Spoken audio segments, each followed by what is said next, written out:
welcome to the God is a Geek Game of the Year deliberations for 2022. My name's Adam Cook, I'm your host, and yes, this is day 4, and the same people that have been with us all week, myself included, are here. This isn't a future recording in the past. That doesn't make any sense. Chris Hyde, make sense of it. Yo, yo, yo. We talked about this before the podcast started. I think the people listening will like what I've just done. Yeah, I don't think they'll know I'm cool. They'll like what you're laying down. Is that what you're... Yeah. saying? How are you, Mick Fraser? All right today? I'm good, yeah. Thank you. Okay. I'm not going to yo you. I'm just going to say I'm good. Okie dokie. Chris White, how are you? That's great, but you will need to I'm unmute good, yourself. thank you. The bounce. You should have checked his volume level. It wouldn't matter if he wasn't... Let's. No, no, Carr, sorry to leave you to last after that. How do you follow that? I don't know. Just like Hiya, you all right? Yeah, I'm good, mate. Thank you. Day 4 is upon us, which is best story and best moment. So, before we sort of get going at all, really, it's worth saying, definitely will be spoilers. Like, normally it's like, we're going to try not to spoil. There's no way around it. We're talking about the best story of the year. And then the best moments from within those stories. So, yeah, best story, best moment. We will, you'll sort of get it signposted. You're not going to just suddenly blurt out an ending of a game. We're going to be talking about a game, so you'll be able to have some indication. But yes. Bruce Willis was dead the whole time. In which film? What? Die Hard. Oh, Yeah. Die Hard. Die Hard, obviously. It was in Die Hard. John McClane can't die. What does anyone think was the best story last year? I think this is a tricky one to remember, because I really don't remember. No, it wasn't. Oh. And it Damn takes it! two, no. I thought I said a Because banger. that stupid No, that was fucking fourth. book was in the story. No, Take two. that That's was what two. That was like I was about to say The Last of Us Part 1, but that was like 3 years ago. It was Psychonauts 2. Oh, lovely. Oh, yeah, I wrote with Life about is it. I Strange, remember. True Colours, Tales of Arise, It Takes Two, and The Forgotten City. Now, I'm sure those watching or at home or listening on the podcast, listening to their earbuds, they're looking cool wearing those little AirPods as they walk down the street, will notice I haven't asked this today, but I haven't forgotten. Chris White, what are you rocking? And he lifts it up. A huge bottle of Lucozade for those watching at home. He's on the Luke. I'm on the Luke. Yeah, I've still nice. got some of that left, but not as much. You're going to mix that with a Luke later. Yeah. Mick Fraser, what you got? What you rocking? I'm rocking the tea. The tea again. Okay. Every night. No Vimto tonight. In the tea. Just tea. Or banana milkshake, just tea. Yeah. Lyle Carr, what are you rocking? I've decided, because it's Christmas and it's a special time, that I'm going to join forces with my rival of the year and join Team Water. I'm here on the water. You could tell like things are getting serious now. But like we can't afford to be inebriated. We're talking serious. It's all water and tea. Okay, I didn't follow that rule because... He's wanking Hard already. liquor. That's what he's Yes. saying. Strawpedo in whiskey. Well, no, you see, if I may take this option and use this as a platform, that doesn't exist anymore. You see that? This is really bad if you're listening, but go watch the video. Do you see the bottom there? That's all I have remaining that I've been keeping and nursing this bottle for a year. No, I'm drinking it. That's how important and special this podcast is. Captain Morgan's, do not make this anymore. No, they replaced it with something shit. I've got a massive bottle of honey mead in there that I bought in Oxford. Cool, but it's not gingerbread In spiced April. rum, is it? I'm going to have Yeah, to Mick, crack no that one cares out. about Yeah, that it's life. not. About gingerbread rum. Yeah. I'm more Yeah, he's excited not about the happy. honey mead. I think that would be nice. I like honey whiskey. You can a all lot. just Probably go and similar. fucking support them. I but really like it. So do I, mate. Why are you saying that to me? You said you can all just go. Oh, and- sorry, Chris. No, The no. rest of us. Well, I also didn't kind of pick a side, but I guess I'm always in the you fuck off. definitely camp. picked a side. But, no, Chris White, unfortunately, Told doesn't me to matter get if you fucked in like no it or uncertain not terms. because you can't get it get it. anymore. So, Can't buy it. but there is an alternative that I have ordered. Where from? Yes. I will talk to you off podcast because we Yes, need to talk please about do. the best story, and the nominations are Horizon. Can you speak? I've had half a sip. Horizon Forbidden West, The Quarry, A Plague Tale Requiem, Marvel's Midnight Suns, Mario plus Rabbids Sparks of Hope, God of War Ragnarok, Immortality, As Dusk Falls, Xenoblade Chronicles 3, Jack Move, Freezer Pops, Arcade Spirit The New Challengers, Elden Ring, and New Tales from the Borderlands. There's your best wonder story which ones- nominations. Lyle put on the list. I'm sure Freezer Pops wasn't on there yesterday, if I'm honest with It you. wasn't, and I didn't put it on. Someone else had He's a fun chuckling. idea. Look at him. Look at his Yeah, little face. Look how happy he is. We're on to you, Hyde. Sake. You There's won't no see it, Jekyll. notice It wasn't Hyde. me! You've embarrassed yourself. Who was it then? I may have been complicit in the offence, but it wasn't me. Who needs Jekyll? Listen, nobody leaves the classroom until I get the name of...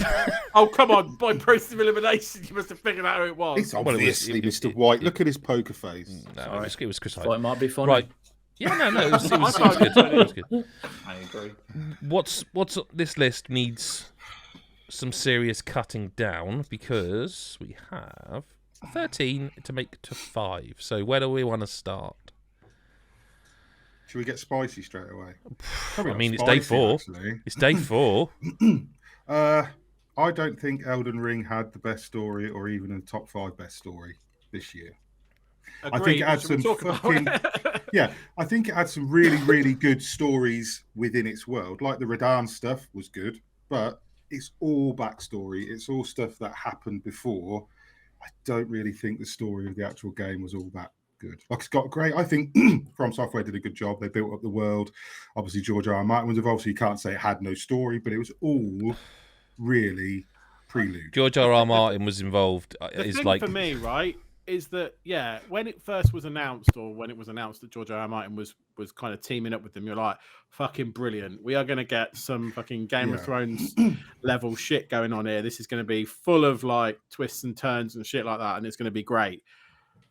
And it's all then bleeding fingers and rings, and then just everyone's name starts with G, R, or M, and you're like, fuck off, George. Like, it's purely so hard. coincidentally, obviously. Like, It's so pick hard to X or follow, J. and it's just like so many times, like, sorry, is that person? Or is that no? That's that person. And it's oh, Jesus Christ. So no, I agree, and also I think the other thing with Elden Ring is, as we discussed in previous days, you can miss chunks of it through no fault of your own, and there wasn't a kind of a log really of much stuff. So it's got really... some solid writing. I think there's elements in it where the writing is really good. There's some of the dialogue's not bad, and like I do think that the characters have their individual arcs, and some of them are really interesting. Like a lot of like the Millennia and what was that brother called? That Nicholas. I think they're all called Millennia. That's my point. Yeah. That was really hard to follow. Millennia, I know what Martin, you mean. Matthew. Yeah, well, so I think the stories were pretty good. I think the individual characters had wonderful backstories. A lot of work went into that. But I think the story of the game is just really a Dark Souls, go and kill these guys. It's the usual FromSoft impenetrable bollocks that you need a wiki It is, for. and it's always like you have to go and find out. Sorry, tell me why that was important. Like I have to go and read up about it afterwards. It's like once you read up, I go, oh, that's pretty cool, but I should know that having played the game, not because I've gone and. I like finding snippets of lore in games, and I like all that stuff, but I don't like to have to watch a YouTube video to understand why I had to kill a particular boss. Yeah, that's it. Yeah. So I agree. Story wise, it's not best. It's not top 5. I mean, is anyone actually going to argue for it to stay on the list? I'm not going to argue for it to stay in the top 5. I think it's all valid what everyone's saying, and especially about the YouTube, like Vati Vidyan makes these videos, and the ones he's done for Elden Ring tell the story like properly. Whereas that's the funny part. If you're playing it, you have it like in an item description will tell you something about something you might do 20 hours in that links back to a weapon you found in the first 5 minutes that then a few words a boss says, or like it's all so. And it's unless in you've there. got time to spend finding everything, making notes, you're never going to fully grasp it. And this is what we said before. It's like this guy, and I think I don't know what they've added since, but I remember we were saying at the time, maybe they listened to us because we're so good, is that this game needed a journal of some description about the key points, the key story beats. And I tell you what, as well, the bits that weren't waffle, because there was some of that. There is some of that, which is fine. I think they added which one's not. They added a journal, I think, a quest journal. But adding to what you're saying there, Chris, there was a lot of people who said, I particularly saw a lot on Twitter, a lot of people that said, well, what, you can't get a pen and paper and just write it down? What, it's breaking the immersion because you can't? I'm sorry, should I stop every fucking 5 yards to get my pad out and make a note about You what? realise I was back at school. Yeah, Game, you're supposed to play it. Jeffrey, Mark, Matt, and Robert are doing at this particular. No, fuck those guys. Like, I don't want that in a game. I don't have to stop and get my book out that I've been writing and go, who was this guy and why am I trying to chase him down? See, I'd get quite indignant about that if someone was telling me that. I'd say, excuse me, but you were literally sperm when I was having to get graph paper out for Zelda back in the days and draw. Yeah, exactly. This is it. We've been through that. Yeah, don't this you is not fucking what we tell want me. to be doing in 2022. Give me some story that I can get my teeth into properly. Okay. And I did. Sorry, carry on. I did praise it. I mean, I gave the game a 10 out of 10, and I did praise the story elements and some of the storytelling within it. But its story, not great. Its story, start to finish, not great. Like I said, some superb characters and characterization and all that stuff, but not in the actual 130 odd hours that I played of it did I actually have a coherent story to ever follow. Apart from, you've killed him, now go kill her. Now kill him. I think even that was in whatever order mostly that you could do it. True, you know? So I think it's an easy cut really at this juncture, isn't it? Like, so let's. I've got one I could offer up that's quite an easy cut as well. I think if we want to sort of go down this route, I think I added Mario and Rabbids Sparks of Hope on here. The reason being is that, to be honest with you, it's similar. I mean, I nearly said it's similar to Elden Ring, but in terms of what Mick said about it having like some good bits within the story, the Elden Ring of the Mario, Elden Ring of Mario. But like, there's some. I just want to quickly look ahead. His name starts with M. Yeah, I know. No, there is. I've got a thing that I want to talk about this in best moment, because it does that thing again of where it tells a fairly rote, Mario story that they're always kind of there or thereabouts, but it does take some sort of liberties in terms of language. They're not swearing and stuff much, but like the liberties that you wouldn't get if it was a Nintendo developed Mario game. If it wasn't game. Rabbids, is that what you mean? If it wasn't Rabbids, and do you know what? I've gone so full circle on the whole Rabbids thing because, like most people, like it wound me up no end that they became the de facto replacement for Rayman. Mm. But do you know what? They've developed some quite fun characters, and like I'd still like a new Rayman game, Ubisoft, if you're listening. But I always felt like that Rayman. I mean, total tangent, but I always felt like that Rayman sort of series of the UbiArt ones was like a trilogy, and it never got that third one. But anyway, there is some sort of whip smart writing in Mario and Rabbids Sparks of Hope, but as a story. I mean, I remember seeing when I was reviewing it, people had guessed the main baddie from the trailer, and I was like looking at it going, yep, you're right. You've got it from literally the eyes of a character in a trailer. It's kind of safe with some cheeky bits in it, so I would be happy to cut it. But I do think it's a game worth playing because apart from anything, it's a good tactics game, and just like the previous one was. Yeah, I really want to play it. I just haven't got to yet. No, I think you'd enjoy it. But it is one of those that the story itself is fun. It's never troubling someone called best. So I'm going to remove it unless anyone has an argument. I don't think anyone but me's played it. So bye-bye, Mario plus Rabbids. There we go. Okay, unless anyone's got another cut, I've got a question about one that I'm curious. And it's not me just digging at one of Lyle's for a change. Lyle I'm genuinely again, wondering because it's come up, and I don't know if Lyle put it on there because I don't know what it is. It could have been a Whitey game actually from the title. Is that as Dusk Falls? I don't know what that is. I've heard of it, and it vaguely was in the periphery of things, but it's not the sort of game that it was I one of the only Xbox in. games this year. Yeah, I think I put it on the list. Oh, really? Right. Okay. No, but I think I put it on the list because it's. I mean, as a game, it's kind of all story. It's like a Telltale game with a unique art style. It's not like a Tell Me Lies. No, it's Telltale, like a Walking Dead style choice. Okay, sorry. Point and click choice style adventure. I think the problem with having it on the list as best story is that there are quite a few diverging branches and paths that mean my story. I think both Chris Hyde, you played it, didn't you? You didn't. No, okay. it was one of the ones I had to. Yeah, say no I couldn't remember if you did or not. I do really want to play it. Chris White did because he reviewed it, and I know Lyle did. I've played it twice. Twice, there you go. And we talked about it sort of during other podcasts. There are some things that dull the effects of the story. I would also say, and I don't feel that we need to spoil it, so I'm not going to. But I also think the ending is well, it's poor. It's not really an ending. It's not an ending. It feels as though there is another. Is it 2 books or 3 books they have in it? I think it's 2 books. Okay, it feels like book 3 is either. It feels like either they thought that was enough and they'll put DLC out, and I would bet on this game coming to more platforms and being like As Dusk Falls Complete Edition and happening to have the DLC or something that is at book 3, because it doesn't end. Like you find yourself quite invested in some of the characters, but the way like the first book, they just sort of drop some of the characters that you've become invested in and change the story to be about someone else, and then that book ends, but it doesn't end. Like, I think the first thing I did was text Chris White and say, like, can you explain to me your ending of As Dusk? And he was like, the same thing, and we were both like, that's not an ending. It's not an ending. It's not even a make your own conclusions kind of ending. It's just not an ending. It is missing an ending.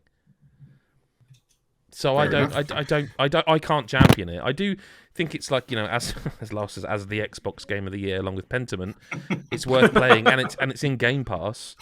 So you kind of lose nothing, but it's just it's quite weird in that it's very peaks and troughs, and the ending is it took all the wind out of my sails for any enthusiasm I had for it. I assume you quite liked it though, Lyle. I mean, you said you played it twice. Yeah, well, I played it with like a friend who came round, so I was like, he doesn't have an Xbox, he can sort of play it while he's here.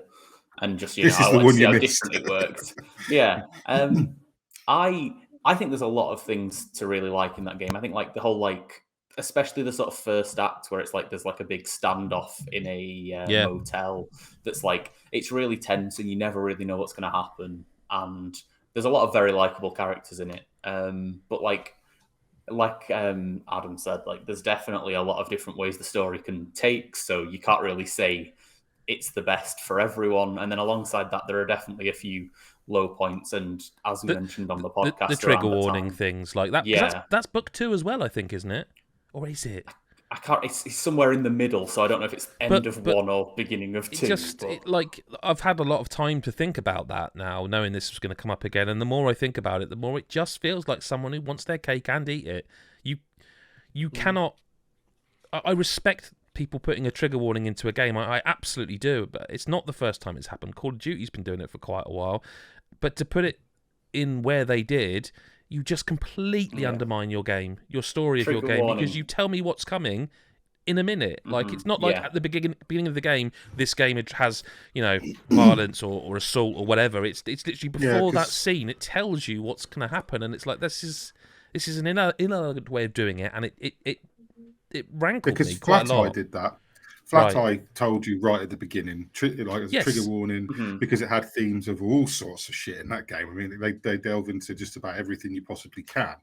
But they, like you said, they had the trigger warning right at the beginning, so you didn't necessarily know what was coming. But they basically said, "Look, if you're triggered by these things, suicide or violent crime or whatever," and again, that was a game where that might not actually happen, depending on certain... No, but I think at some point you have to trust your audience a little bit and not be like, well, look, we can't just tell them at the beginning because 2 hours later it might pop up and they might go absolutely, crazy at us on Twitter or something. It's like you've got to trust your audience a little bit. And if you put that warning at the beginning of the game, I think that is enough, isn't it? I don't know. It's difficult because I'm not triggered by those things. It's also something you could potentially put up at this every time you start up. Yep. Well, part of the splash screen. This game contains scenes of... Some games do that, don't they? Like with flashing images, a lot of games do that. They do it in TV shows, don't they, now? They'll put... Like, you turn something on and it'll say, like sexual violence. It'll say flashing images. Why did you go straight to that one? That was... Because I was trying to think of something that was bad. Scenes of a sexual I didn't want to say swearing because I thought... Yeah, exactly. When I think of them, I always think of the intro to Red Dwarf's Polymorph episode. That's the thing I think of with the trigger warnings. Like, that's the first one I ever remember hearing. But so, Lyle, I guess if I put it on there, I know Chris White played it too. But it's more about the performances than the actual story for me. Yeah. I think some of the actors in it were great, like the young lad, the younger brother. And his journey throughout was really interesting. And as Lyle says, the scene in the motel was amazing. And I thought, kind of, I didn't know how big the game was going to be, so I thought that was the bulk of it because it kind of goes on. It for does quite a feel bit. like it, yeah. Yeah, and it kind of feels like it wraps up a bit, but then it goes on for longer, and then there's a point where you kind of like, oh, I just want this to end now, and then it carries on. So I just think it outstays its welcome. The trigger warning thing, yeah, and it also ruins. Not that, not like I'm waiting. It ruins the person that's gonna die. There's no weight of that impact. Yeah, of that yeah. Part of the If story that because wasn't of there, that. and it was at the start. Yep. When he does hang himself, the dad. Spoilers. Yeah. It's like, oh, it was him. But also, I don't know if this is a thing that is like canon or a choice-based thing. He doesn't die. Like in my story, he lived.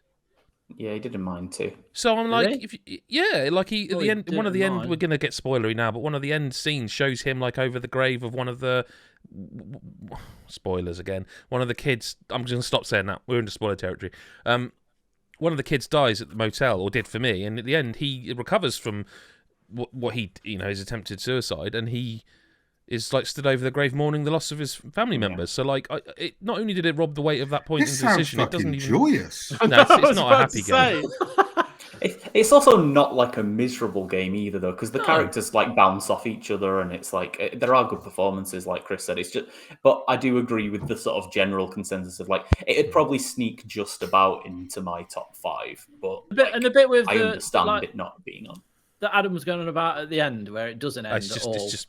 It's the granddad, like his story throughout is quite interesting, but then all of a sudden, I kept thinking it was going to go something is. This is something. Yeah, it ends on a real like unnecessary cliffhanger. It's not a cliffhanger where you go, oh, it's like No, it's almost like, yeah, you were right. There is something here, but we're not going to bother telling you. yeah.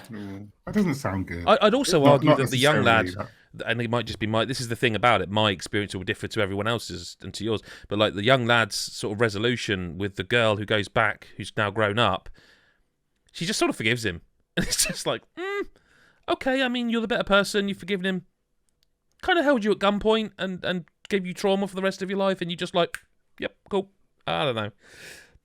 It's fine. But it's off, right? I think so. I think it's going, yeah.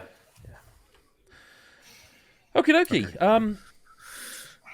Chris White, Chris Hyde, do you want to cut anything here? Like, you haven't heard from the Chris's properly to cut things in a while? I'm just going to rattle my ice and listen. Oh, lovely. It's tough because a lot of these will be locked. And like, I didn't play the Quarry, but that looked really like interesting. And I do have it, and I will be going to it. And I feel like that's going to have a good story. And like for me, New Tales from the Borderlands had a good story. But then there were other games which I'm like, Jesus, these were good. So I feel like I might go. Sorry, Adam just deep throating a bottle. You have to give him something to watch for. I'm gonna suggest we cut New Tales from the Borderlands. Okay, it's not as good as, I don't want to call it the original because it's not the original because it's a different studio. I just think that it was more about the relationship between the brother and the sister, like Anu's. Oh yes, Not again. Anu's story. And see, Got that on DVD. I can't even remember the guy's name. I remember Fran, she was amazing, and Anus. But like, so Bum maybe Sphincter, or like I'll look it up. Burn. Anus and Hole. You descended already. Addison Hole. But no, I really like the that story. literally sounds like just the kind of thing like a Octavio.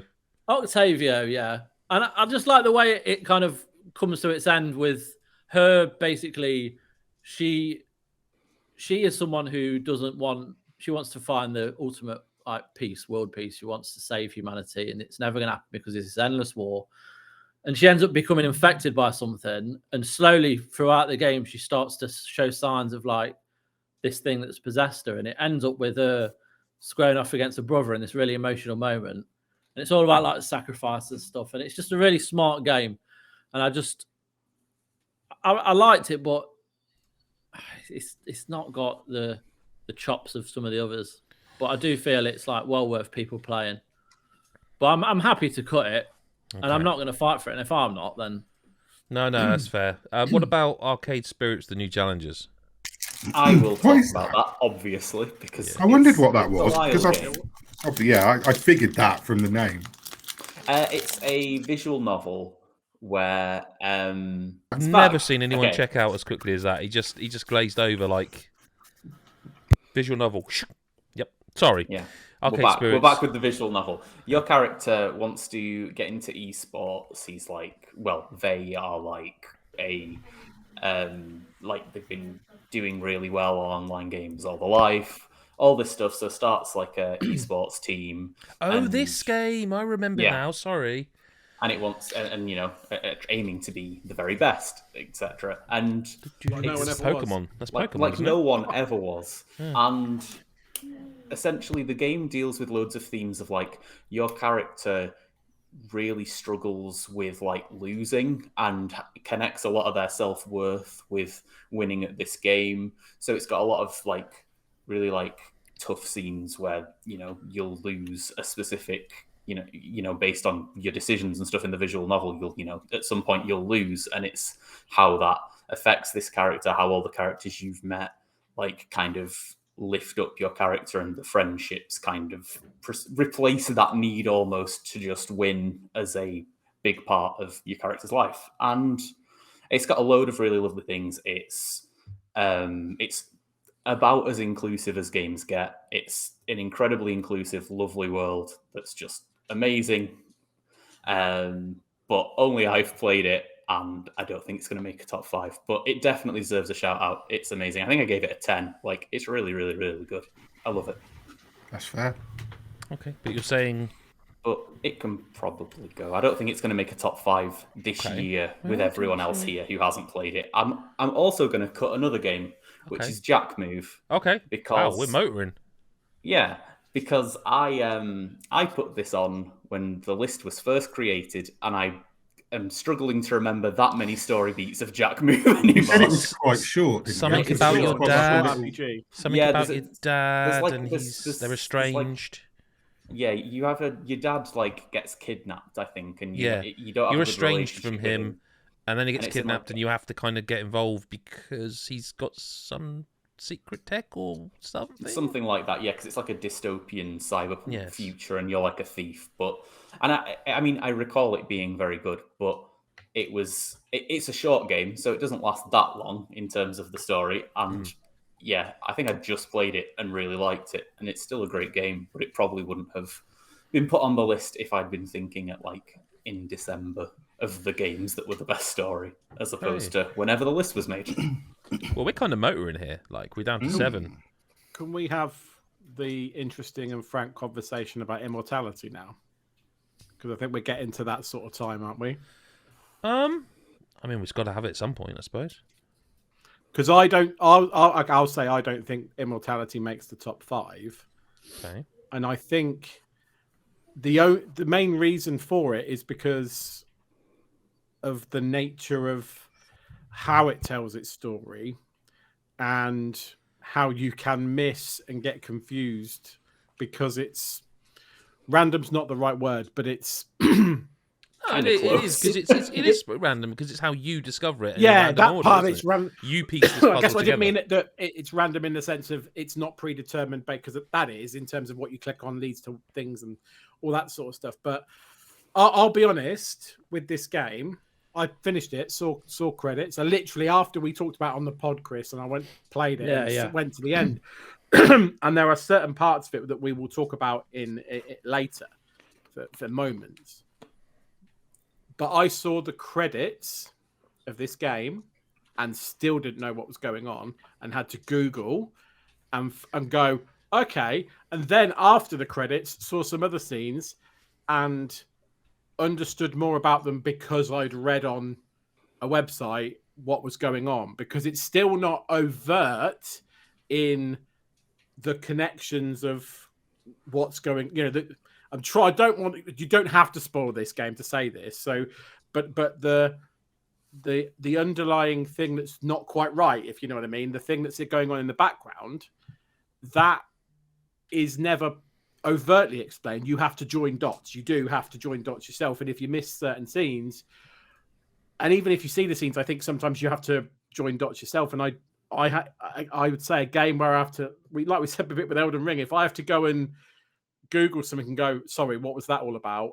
And it wasn't like I read it and go, okay, I missed something. It was like, sorry, I didn't see that at all. Like, that's not my experience. And so I do think I love the idea. I really like the idea of what it was doing. But I'm not convinced the story execution is where they intended it to be, if people can literally see credits and still not know what the story is, when this was literally my experience of it. Mine too. So that's kind of where my head's at with it. But I am happy to hear the counter because I know you loved it and your experience was different. So as Meatloaf once said, you took the words right out of my mouth. Okay. It's not the story. Out of hell, where's this going? It's not the story so much that I loved about it.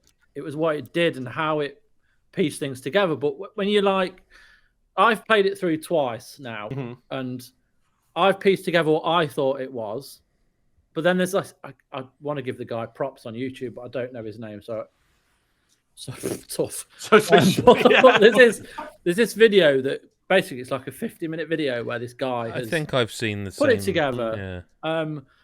But it's more like I said about Marissa. It's more about the performances, not just from her, but from everyone. Like the story, when you see it, like you observe it from start to finish, it's absolutely bonkers. Like the main premise is there's these beings that have existed before humanity. They take control of people in the world and become their hosts. So Marissa is essentially like, it's implied, like a lot of stuff's implied in this game, that she was injured during World War II.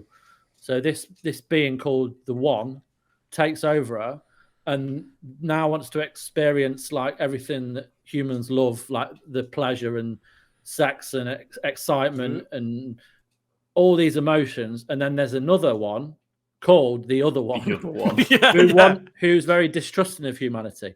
So Marissa becomes an actress and starts acting in these films until the director of the film basically loses the negatives of the film and it never gets made.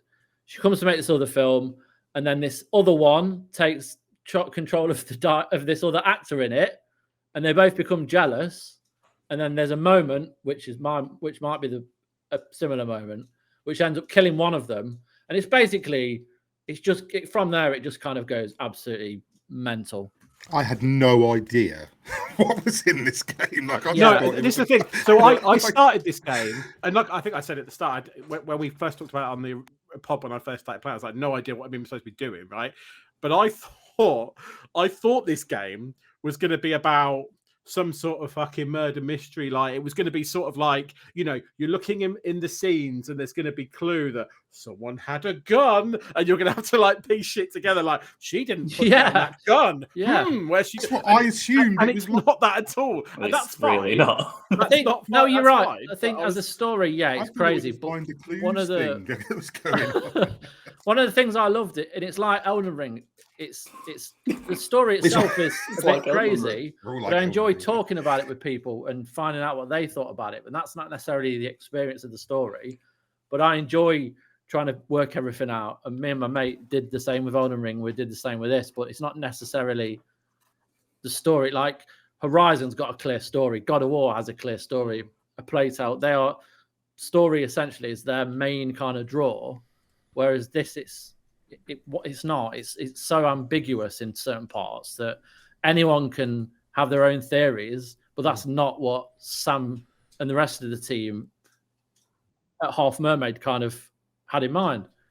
So I don't think necessarily there's a story there, solid story there for everyone to kind of understand completely. I don't think even now people who have analysed it are quite sure exactly. But that's why I enjoyed it.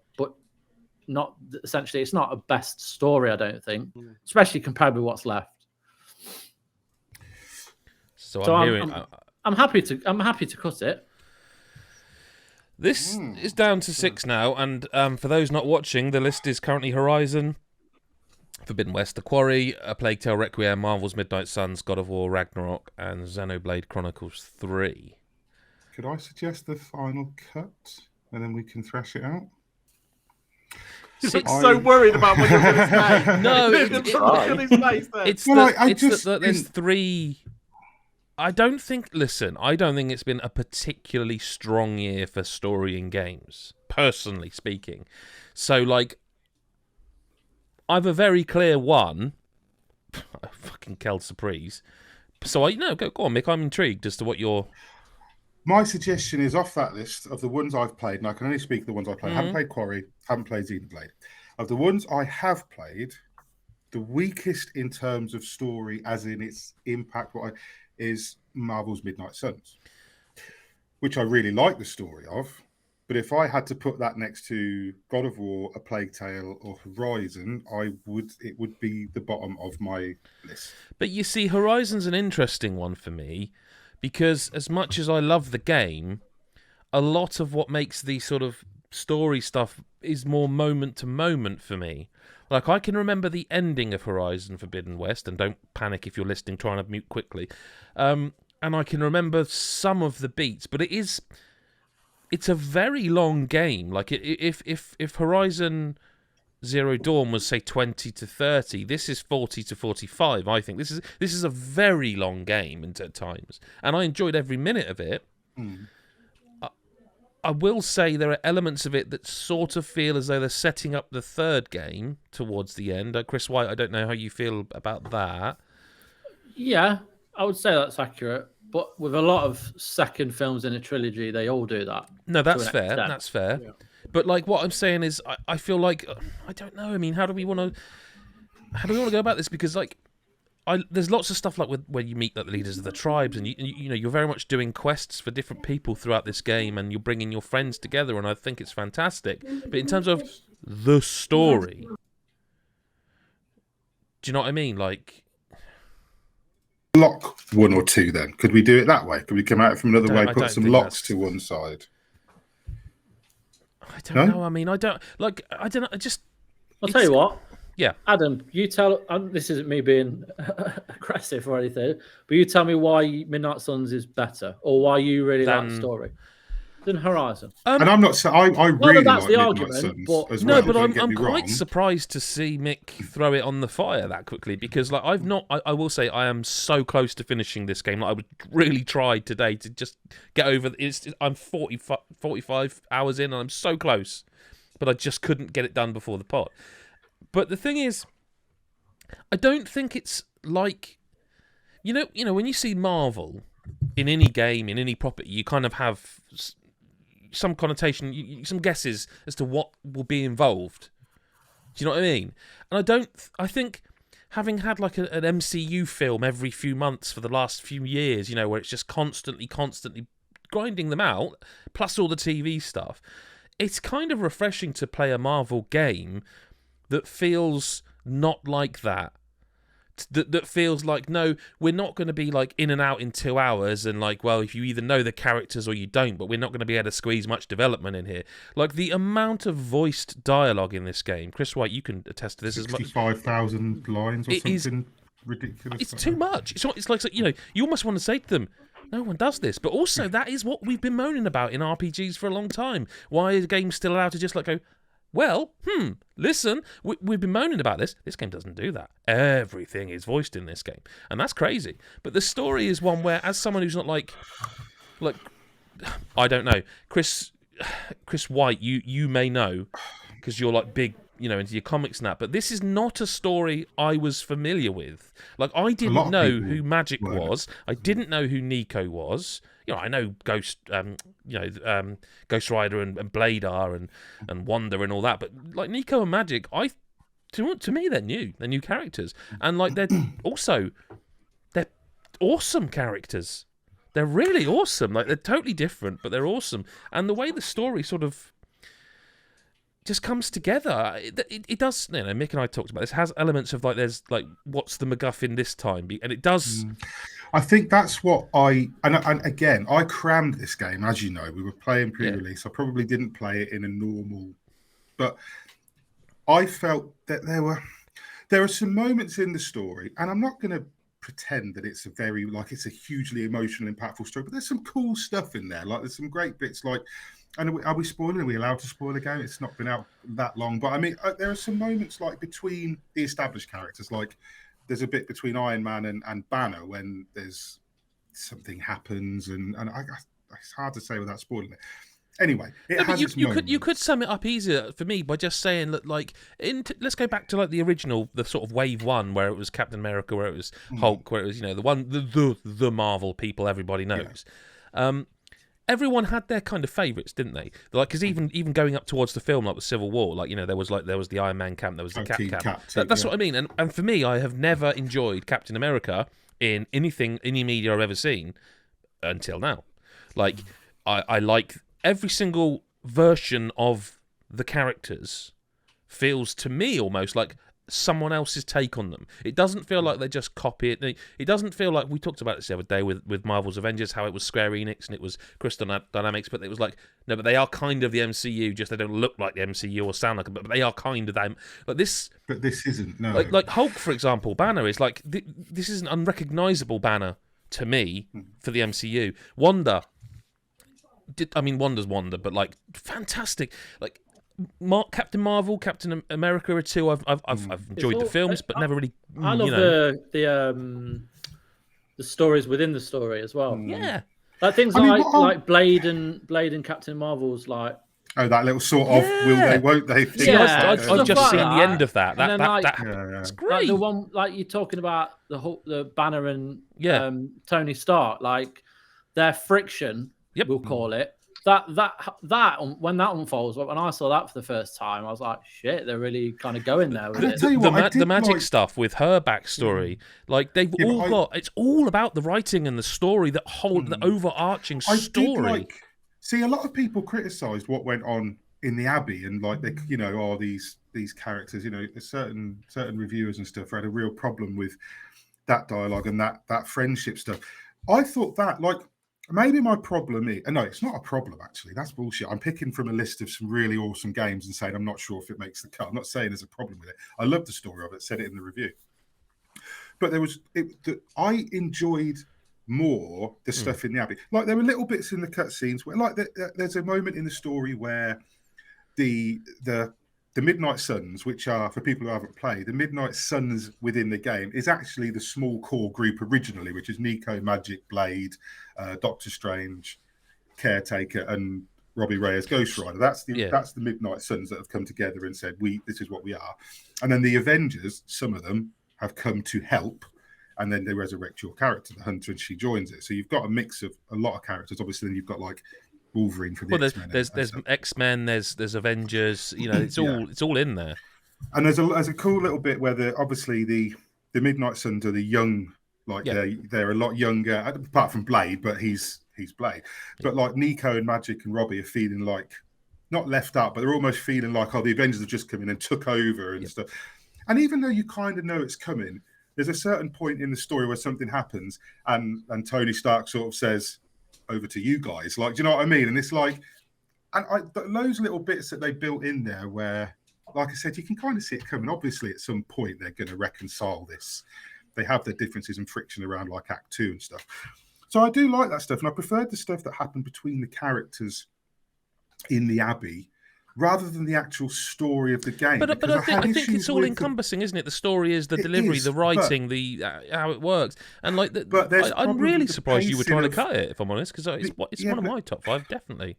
My issue was and I said it to you while I was playing, there's so many moments where you go on a mission to do this and it fails and we run away. And then you go and try again and then it fails and we run away. And then you go and try again and the villain gets away or we run away. And that happens but it is also still a game. It is still also a game that they want. I understand that, but it did break that. Like a little bit. There were moments where I went... Yeah, but listen, Mick, I'm also not here to say it's the number one. I'm just saying, like, and I don't want to pick on any particular game, but just looking at the 6 here right now, if you're asking the question, is Marvel's Midnight Sun in a 5 of these 6? Like, I really enjoyed, Chris, I can see that Chris knows what's coming, actually. If you're not watching the video, he knows what's coming. I would rather play the story out in Marvel's Midnight Sun than The Quarry. Now, I thoroughly enjoyed The Quarry, but it kind of is what it is. Like, it's one of them. To me, it's a really well done one of them. It looks great, sounds great. It's been brought up a lot in all the other categories for very good reason. But in terms of, like, The Quarry has a lot of similarities to Until Dawn. We've talked about that. It also has a lot of story similarities to Until Dawn. It is deliberately Until Dawn-like, isn't it? If you know what I mean. Like, they have been given an option here where instead of having to do dark pictures and continue their sort of chronology, they've been offered an opportunity here to go, well, we know everyone loves Until Dawn. We can make it the teens again, they're away at camp again, and for me, I'd much rather the story of Marvel's. Yeah, but in fairness, I did say the games I've played. Like, I didn't want to go, I'd rather cut The Quarry, because I don't know. I was just offering as a... Well, I'm here to argue with you that you don't need to fall on your sword.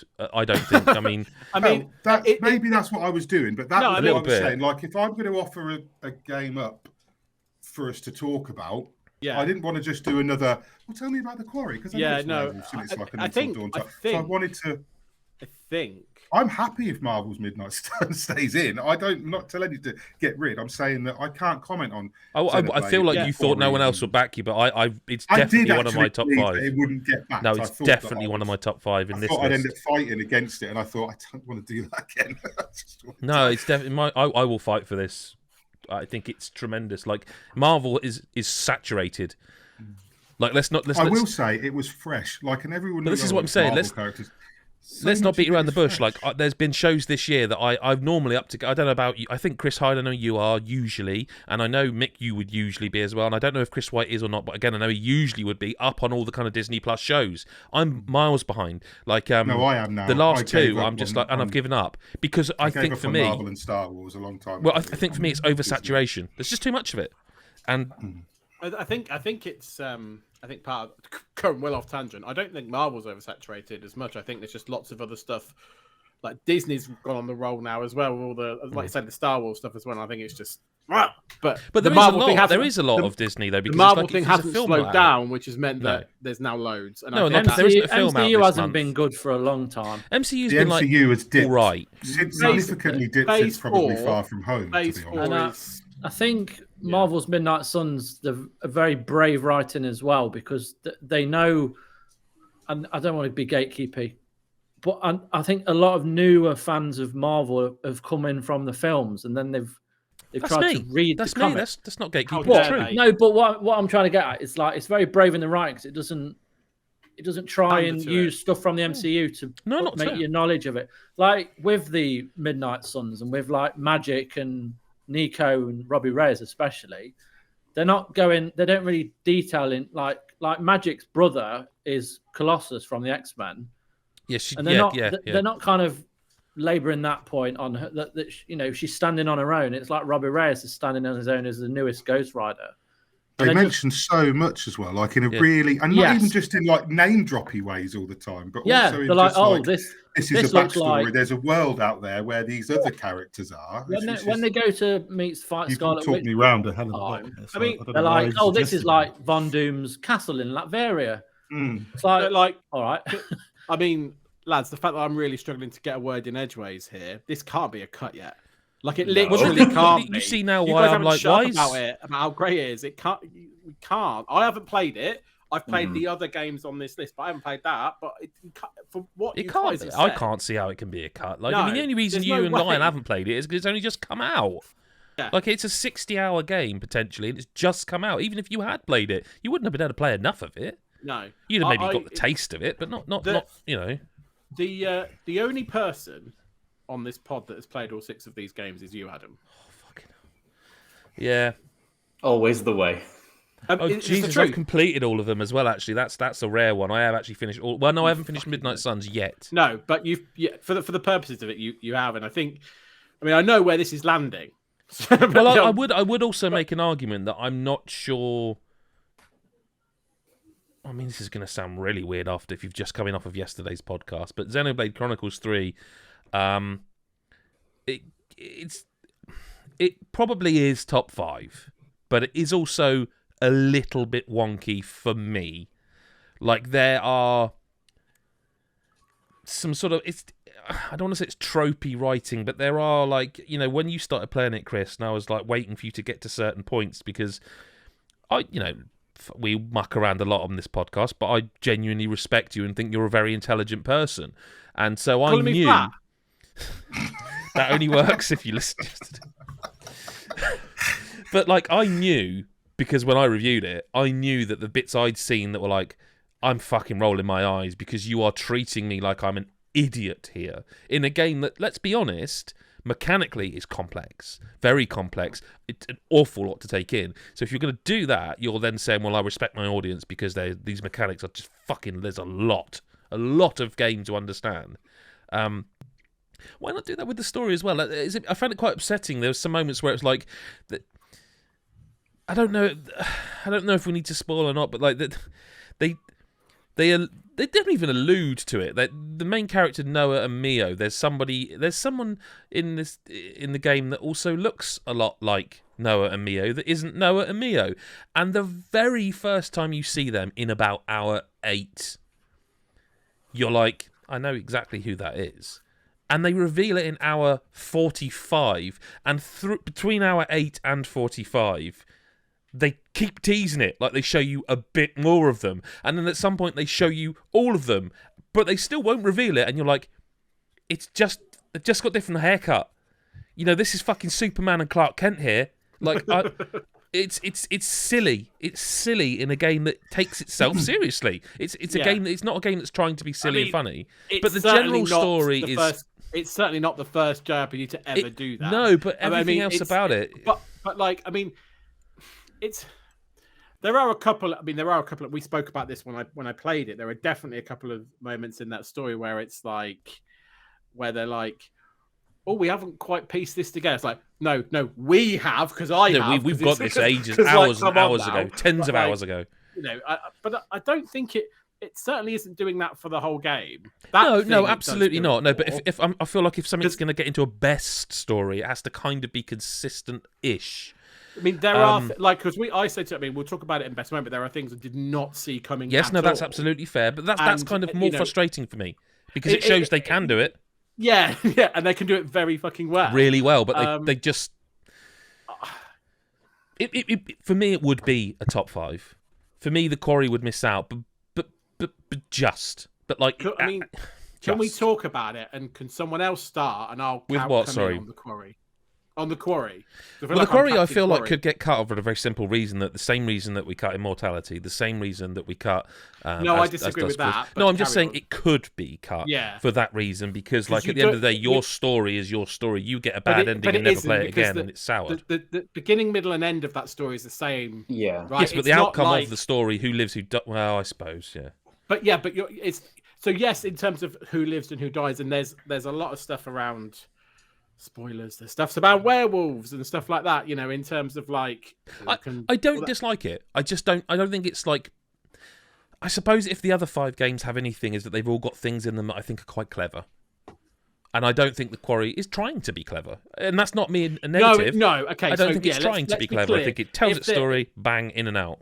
Exactly. I mean, if the thing here, right, and I know which way this is going, and it's fine, but like, if the thing here is like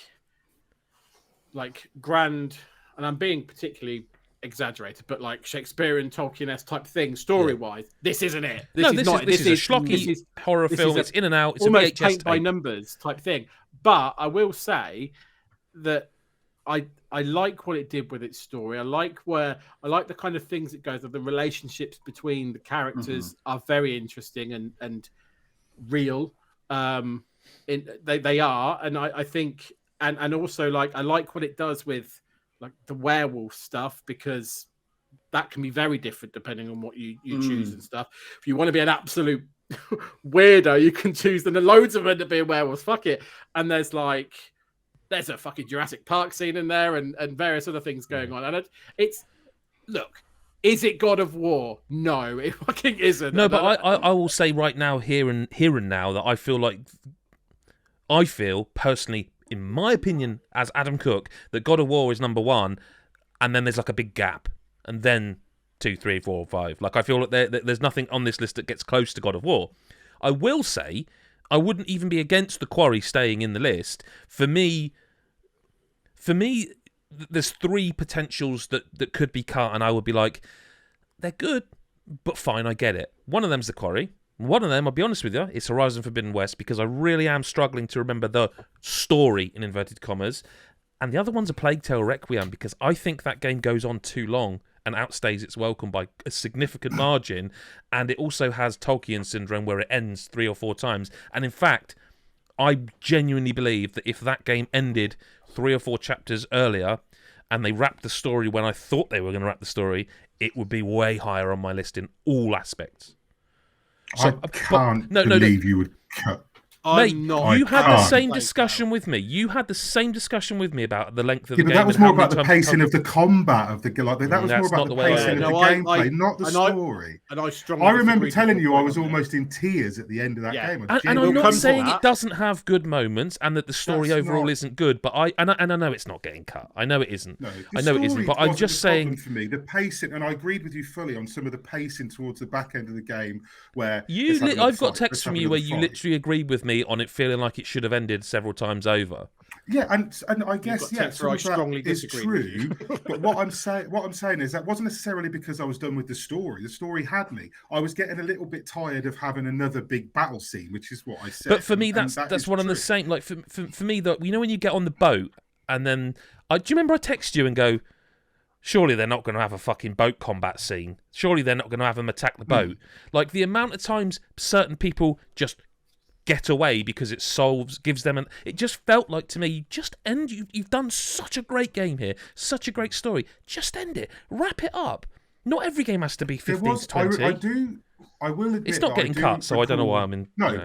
but I do recall a conversation with you where I said it might have been better had this character done this now, and then that bit wrapped up here, and then we had the finale. And I can't It's remember just what it was, but I it's think just it was so the bit with Arnold, interesting, and then from where I that thought- boat on, it just kind of becomes like. Did you I change think it was the writers? scene where I kind of because you know where you and I'm going to spoil, but you know We where have to at you some point. rescue, you know where you rescue Anord from being hung because Mm-hmm. he's going to be hanged. You rescue him, then you go through the bit with the boat and the beach and the blur, and then he has the big fight with the Count, and then it's the end of the game. Whereas all that could have kind of happened. Yeah, At the bit where 100%. you save a Nord, like the Count could have been Yep. there, done that bit, and then you finish. So I will say that, yeah, I think they elongated it for the sake of probably longevity of the game. Like they wanted to say it's longer than the first game a little bit because that adds like 2 hours or something that probably didn't need to be there. And let's be honest, probably not even. It's not close to the best. But 2 I hours guess of the game. end can't happen without the. Well, maybe, but it didn't. You I could will get say there. that You could You get there. probably could. I could have got there. I did get there in the text I sent to Adam. I quite easily would have got there. We're not. My view on it, if I'll be really honest, and I can't say this without sounding like a cunt, right? So I'm just going to say it. So fuck it. I think the combat, you guys struggled with the combat at the end, or certainly you did, Adam, and that soured the story. And they're two very different things. No, because I felt this way before I got to those moments. I literally could show you a What, text. before now, you Arnold or whatever is think you. Well, I completely disagree with that. I could show you a text that I sent to Mick saying, surely they're not going to do we this. don't need proof, right? And then do it we? was like- I don't He need did proof, say, I'm I- amazed that the He story- literally went, the surely story there's not a just went boat before combat then. scene. And I went, but no, but to be honest though, I view a lot, and I don't want to be like I'm a writer, but I write a lot of fiction. So I look at stuff like this and I Absolutely. overanalyze everything once it's finished. So I do that with everything. But I will say that what I did in terms of A Plague Tale Innocence didn't take away from the story from me. I didn't come to the end and go, the story was good, except See, by I the end of the did. story, I was did. absolutely blown away. And the ending was so, and in my opinion, you could argue that the ending was too melodramatic, or maybe you saw it coming. To me, the ending was a proper, it felt like they'd taken the harder road, in my opinion. In I how they would ended it. And also I thought it just was add- a very, very good ending. And again, not to sort of throw you under the bus, you agreed with me at the time of this, whether your opinions change. This also, like Horizon, feels like they are setting up a third game. That final scene has very, very big implications for what they do next. Which is cool. That Which is cool 30-second because it's the scene same at with the end. Horizon. It's cool. They've set up what could be so much bigger and more. So I'm not even saying that's a bad thing. Sorry, I was like, "What the heck are you talking about?" And then I was like, Right. "Oh, that bit. Okay, yeah. Yes. Sorry, and I'm it with you lasts now. for about Yeah. 30 seconds. And if you're not listening, you'll miss what it is. But I don't for think. me, No, that I could don't be think. incredibly No, different. I'm not going to spoil. Definitely not spoiling that. I but just don't think- listen. It's I not don't getting think it's cut. another It's game. not getting Well, cut. if it's But not getting cut, I'm sorry. yeah. I feel it has got issues. Like the amount of times, and again, this is the same argument of it is a game at the end of the day. But the amount of times and the brutality that Amicia withholds, and then they just write it out. Like there's a scene in that game where, and this is a spoiler. She's killed. There was a scene in that game where I'm like, oh my god, they've killed her. She's dead because he's just swung a sword at her neck, her head, or whatever. She's dead. No, she's not. She's just not. Like she has her shoulder broken. She's and the game makes you limp, which is kind of cool because it gives you that sense of oh god shit, and then just suddenly she's not anymore. And like that's all part of the writing and the story, and that to me is an issue with it. There's a story to be told, and the gameplay doesn't fit with it sometimes. But those two have to intertwine to make the story work. It's not getting cut, but I think most of it I loved, but there are just elements of it where it's like. I don't know whether it's perhaps the bigger budget, perhaps it's maybe there's pressure from the publisher. I don't know what it is, but it just feels like they could have wrapped it sooner. They should have wrapped it sooner, and it would have been a better game had they done so. It's still a fantastic game, Jesus Christ. I'm not sitting here going, oh, it's bloody awful. I'm just saying, of the 6 here, if that were a cut, I wouldn't lose that much sleep over it. But it's not going to be. So what is? Right, I was going to say, we spent a lot of. I want to interject here. I think the conversation is either seems to be Horizon or Xenoblade that goes. Or the Quarry. I think the Quarry's in. I know, but I think there's a lot of passion there. And I wanted to inject some passion at some point for the Quarry. I'm batting Team Quarry here because I think so many of these games are these big sweeping epics, and I think the Quarry's really refreshing for not being that. Like it's just such a Moorish game. I didn't want to stop playing once I picked up the controller. I'm with you. I just wanted to gorge on that fun story, that the entertaining banter reactions of each of the characters. Like for me, Of all of them, I obviously play them every year, right? For the site. Several this year. What's that? Several this year. So yeah, but of all of the supermassive ones that I obviously replay for the review and then the guides and stuff, it's the one I enjoyed replaying the most. I think Chris is right. I think it is, but sorry, Chris White is right. It is between Horizon and Xenoblade, then, isn't it? And I just with Horizon, I'm not sure because it is such a longer game. I just feel like it doesn't quite carry the story's weight for that extra hours, if that makes sense. I will say as well. Sorry, Chris. No, it's all right. Real brief point, but I do think as well that maybe a lot of what I find really intoxicating about Horizon story is actually setting like that. Yes. The game and interpersonal stuff, isn't it? Setting. Yeah, so I won't spoil it, but Chris, address your point, obviously, but just to tell me if you agree with this or not. When you get towards sort of end game of Forbidden West, it's a bit of an info dump as well. Not in terms of like literally pages of writing, but they throw so much at you. It wraps up quickly. The last game did that as well. So, I guess Zero Dawn did that as well. Yeah. Yes, Forbidden West does as well. I think it's like it is suddenly, about and you're, the whoa. interpersonal stories, like mix that. Like it's about. Like any good TV show, like it's always about the characters, and I think that's the most intriguing thing about the actual story. It's not the space stuff and what it sets up for in the future. I think it's Aloy's kind of personal journey. It's how the change of silence throughout, and like we all assumed he was going to be. Did you not feel the silence stuff happens again quite quickly? Yeah, it does, and I think. The reason Horizon's one of my favorite games of the year is because I love playing it. Exploring. I love playing it. I love fighting. I love the combat's perfection, and the visuals are incredible. But the story, I would say, like you said earlier, it's not memorable really. I can only remember the ending. I can remember the sort of. I can remember prologue. The clone stuff. Oh shit! See, I'd forgotten about that. Space dudes, space humans. Yes, I'd forgotten about them. Yep. And I remember Carrie-Anne Moss was the voice of one, and that's about it. Whereas I know God of War was recently, but I can remember everything. Oh Christ, beat by beat. So I was actually thinking about that the other day. I was thinking we never did a spoiler cast for God of War, and I was thinking, well, has the time gone? Would I still be able to? And I was like, yeah, I could easily. yeah, and I think it's simple as a vote, to be honest. Yeah, okay. Will you start? I think. Well, Horizon, because I haven't played Xenoblade. So what you're keeping? I Horizon? vote to keep Horizon. Okay. Well, and so you're voting to cut Xenoblade? I cut Xenoblade. Okay, Mick Fraser. Yeah, Xenoblade. Yeah. Okay. Well, I would vote. Cut Xenoblade. Cut Xenoblade. I would vote to cut Horizon Forbidden West. Chris Hyde. Horizon. Okay. Oh, Lyle! It's Lyle's turn. Ooh, Spotlight, I know Lyle. he's Not got that one. this. How exciting! He's just going to go Marvel's Midnight Suns and win for cheap nothing. No, my cut's Horizon. For me, the story didn't really click. It wasn't what was important in that game to me either. So It's gone. Yeah. So by that logic, Xenoblade's 5. 5. Yeah. I mean, we know what's won, right? Because Yeah, but we should talk. Because the only game we haven't actually spoken about is God of War Ragnarok. I mean, and there's a reason for that, and it happens every year. We do this where it's like we haven't spoken about it, and it wins. So should we talk about some, if not breaking the story down, at least why it resonated? Well, I think we need to break it down somehow because we're about to talk about moments which are going to be integral to the next thing. I suppose the question that I have is can we give this number 1 without spoiling it? Because we don't need to spoil it because it's kind of. I don't think we do need to spoil it, really. Don't need to spoil certain aspects. I think I tell you what. I'm sorry, go on. No, you go. Well, I keep doing it. I don't mean to do it. I'm not. We're cutting God of War, are we? Hey?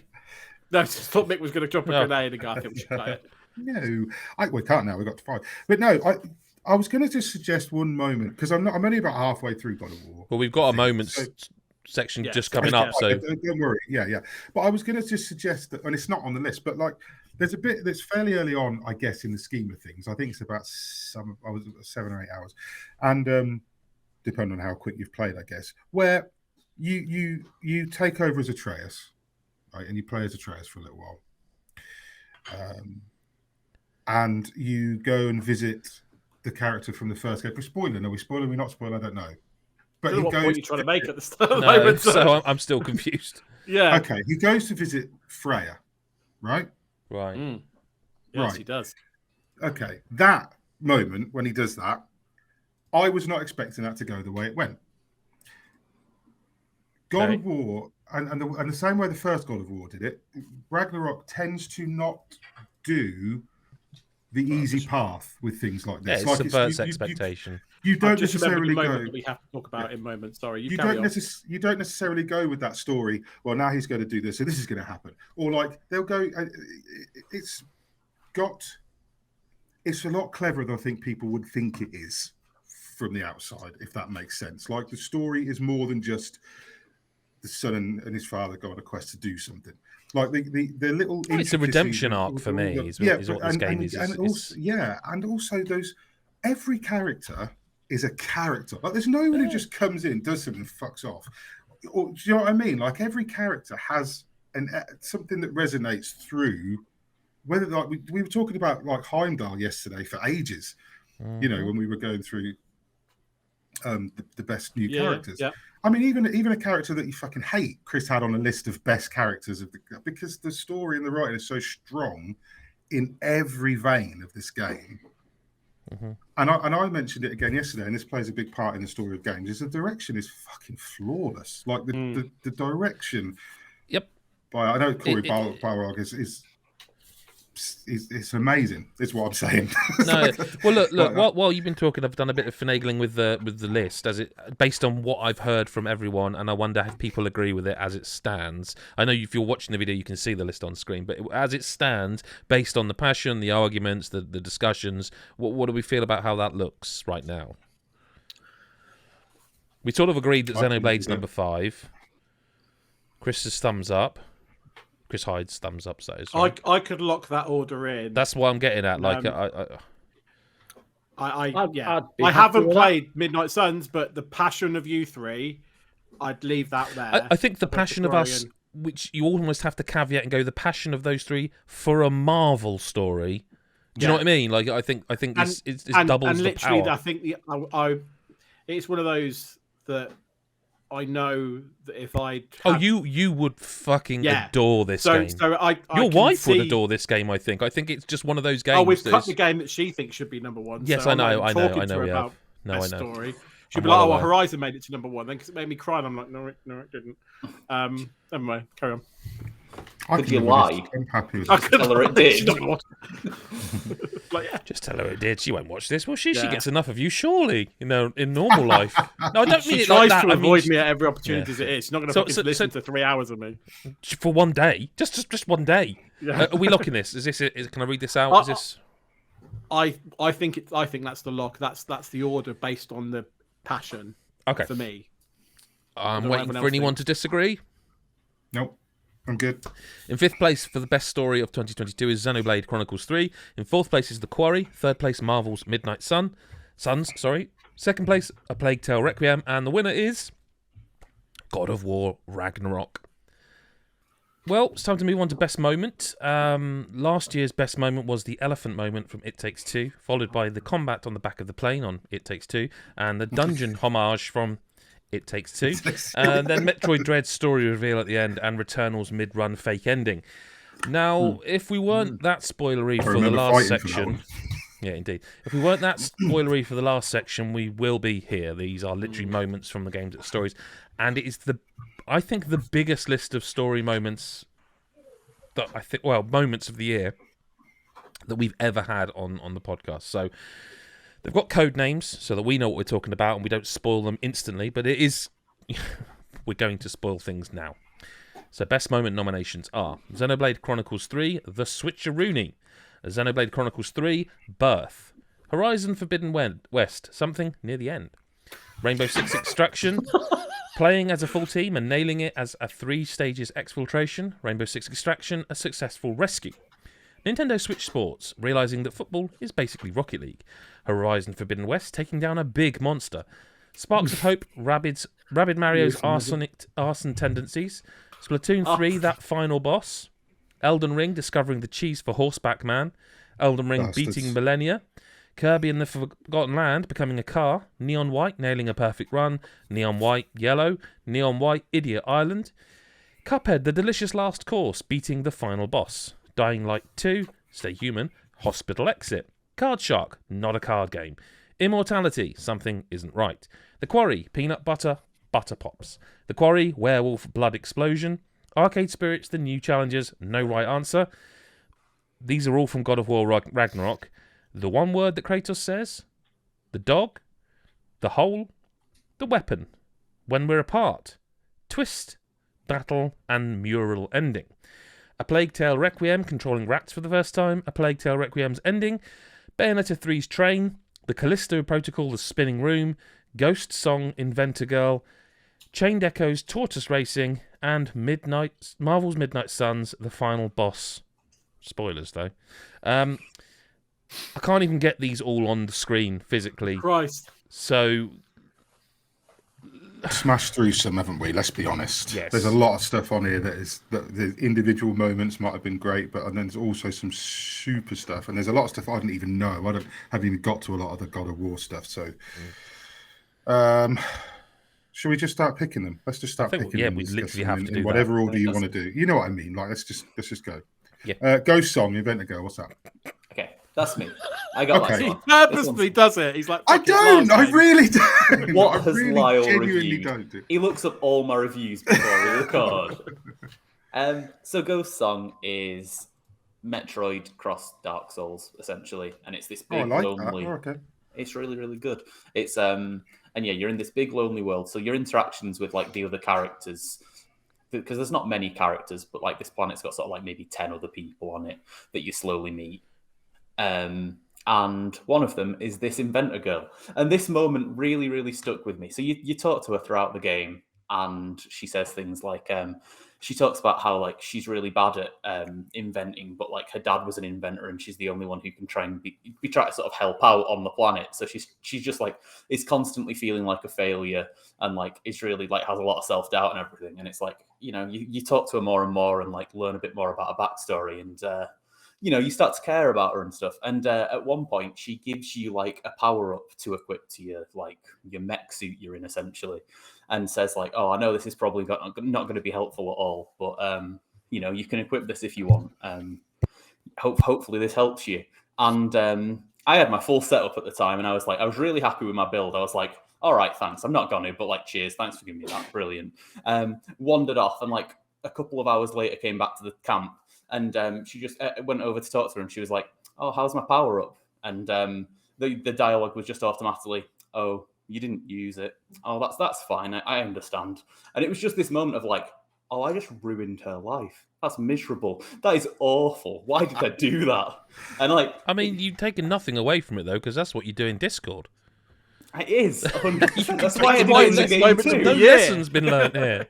No lessons at all. But it was just this moment of like, it was really clever that they'd like had this character who was really likable, like have this moment of just like putting herself out there, and they had the option of like, we know most people aren't going to equip it, and I didn't. I feel like I would have found that quite cool as well. Actually, that's quite, it's a cut because it's just me, but like it was a moment I definitely wanted to talk about, and I absolutely loved Ghost Song, like one of my favorites of the year. So it needed a moment, and it got one. I will say, and I did this before, but I will genuinely say you could cut the Marvel Midnight Suns final boss just because I know how close you are to it right now. I don't want to spoil it. It's the one where I'm like, I just don't want to spoil it because the final boss, and it's not. I will clarify, it's not the final boss itself. That's not what I'm saying. The final boss itself is not a great surprise. How it's done, bearing in mind that there are so many characters and it's so big, is really, really cool. I think they did it. It's a massively long fight, I'll say. But I don't want to ruin it because Adam's so close to the end. I am very, and very I think, and I was so impressed by the way they did the ending. So I wanted to mention it because it is, even in truth, would it make a top 5 out of all of these? Well, the trouble is, the top 5 is probably all Ragnarok moments. So probably not. But no, it probably wouldn't make a top 5. But I wanted to mention it because I do genuinely think of the games I've played this year, it stands out as something I'll remember for a while. If in the spirit of cutting ones we put on there, that you know, in the spirit of getting the job done, as it were, can I offer up a cut for one of mine? Nintendo Switch Sports. Well, I mean, all right, I'll offer up 3 of my cuts then, if you like. Then, so the first one is Nintendo Switch Sports. It was just that moment of realizing, like, you know, you see all the pre-release stuff and then you play it and you're like, oh, it's Rocket League. And it was just such a cool thing because I never really got on with Rocket League. I've never been good at it. And playing this, it's like, it's football, so I'm good at this. I'll delete that now, but it was just like a lovely moment of realising that. Likewise, the final boss of Splatoon 3. You do sort of see it coming, but it's kind of like, a mechanical culmination of everything that's come before it. But the truth is there were elements of that were quite frustratingly hard. So it's like, actually, is that best moment? No. The one I want to offer up of mine that I'd love to see it stay on the list, but I think me just giving it the nod will be all it's going to get. I would cut one of your others instead. I don't know what I've put on here, mate. So it's. Well, I assume it's yours. Unless you guys are doing hand signals somewhere. They're texting it. Yeah, okay. Kirby and the Just Forgotten because Land. For me, it's like, well, it was revealed, and so for me, I was like, I liked it, and I like the aspect of it. It is like the kickoff of what that game is about. Yeah, but it's also like knew it was coming because they showed it off in the reveal. So. Arguably better things in it as well, like when you become the plane or the I'll delete that too. Let me offer this up though, and just see what you guys think about it, and tell me if you think it's. I mean, I don't know. So in Sparks of Hope, obviously the Rabbids are kind of like crazed versions of the Mario characters, if you like. And just out of nowhere, I think it's either the second or the third level, it might be the third, I can't remember, but it's a sort of foresty area. And like in all sorts of these games, you get to the entrance and you're like, it's an RPG, and it's like, well, we can't just walk through the forest, we've got to go the long way round, unlock it, so we can get back through, like almost like a Metroidvania style thing. So when the characters are discussing this, they're getting together and they're chatting away. And basically, Rabid Mario just suggests burning down the entire forest, but like just burn it down. We could get through it quicker if we just burn the entire forest to the ground. And then like Beepo responds to him by saying, "Well, nobody ever let Rabid Mario have a match, then, will they?" You know, and it's just this. It's so dark and weird in a Mario game that this rabid version of Mario is saying, "Well, look, I can solve this problem for you. Burn it to the fucking ground." And I just think it's one of those moments where it took me so by surprise. Like, he's not like, by the way, he's not, his whole character isn't like he's using fire in the game even. It's totally from left field. It's just like, we just burn it down and we get through the forest in no time. That'd be the quickest way, wouldn't it? And he's not wrong. That's the thing. The crazy thing is he's quite right. That would, but of course it's a video game, so they're like, we can't just burn a forest out. Anyway, I just think it's a really fucking funny moment in a game that's pretty charming anyway, but like it's just so dark and silly and funny that I just wanted to give it a shout out. I don't think it's gonna sort of hang on a list this bloody big. It's one of my favourite moments because it's not even a game I'm in love with it. But that moment remember, was isn't just. it? I think it's just a memorable moment having a rabbit that's got Mario's dungarees and cap on saying, "Let's burn down this forest." Like, it's not Nintendo, is it? You know, it's no, it very much isn't Mario and Peach, is it? But I've deleted it because no one else has played it. It's a moment I will remember, but it's gone. Christ, I hope you're not all stuck already. Has come out. Yeah, I've got lots of ideas. Chained Echoes has just come out. It's RPG. Yeah. I wanted to include, there's a lot of moments I probably could include from Chained Echoes, but I wanted to include one that's like right at the very start, so it's not really spoiling anything, and I wanted to give it some representation, but it came out very, very, very recently. Oh, I've done this. You have done this. Yeah.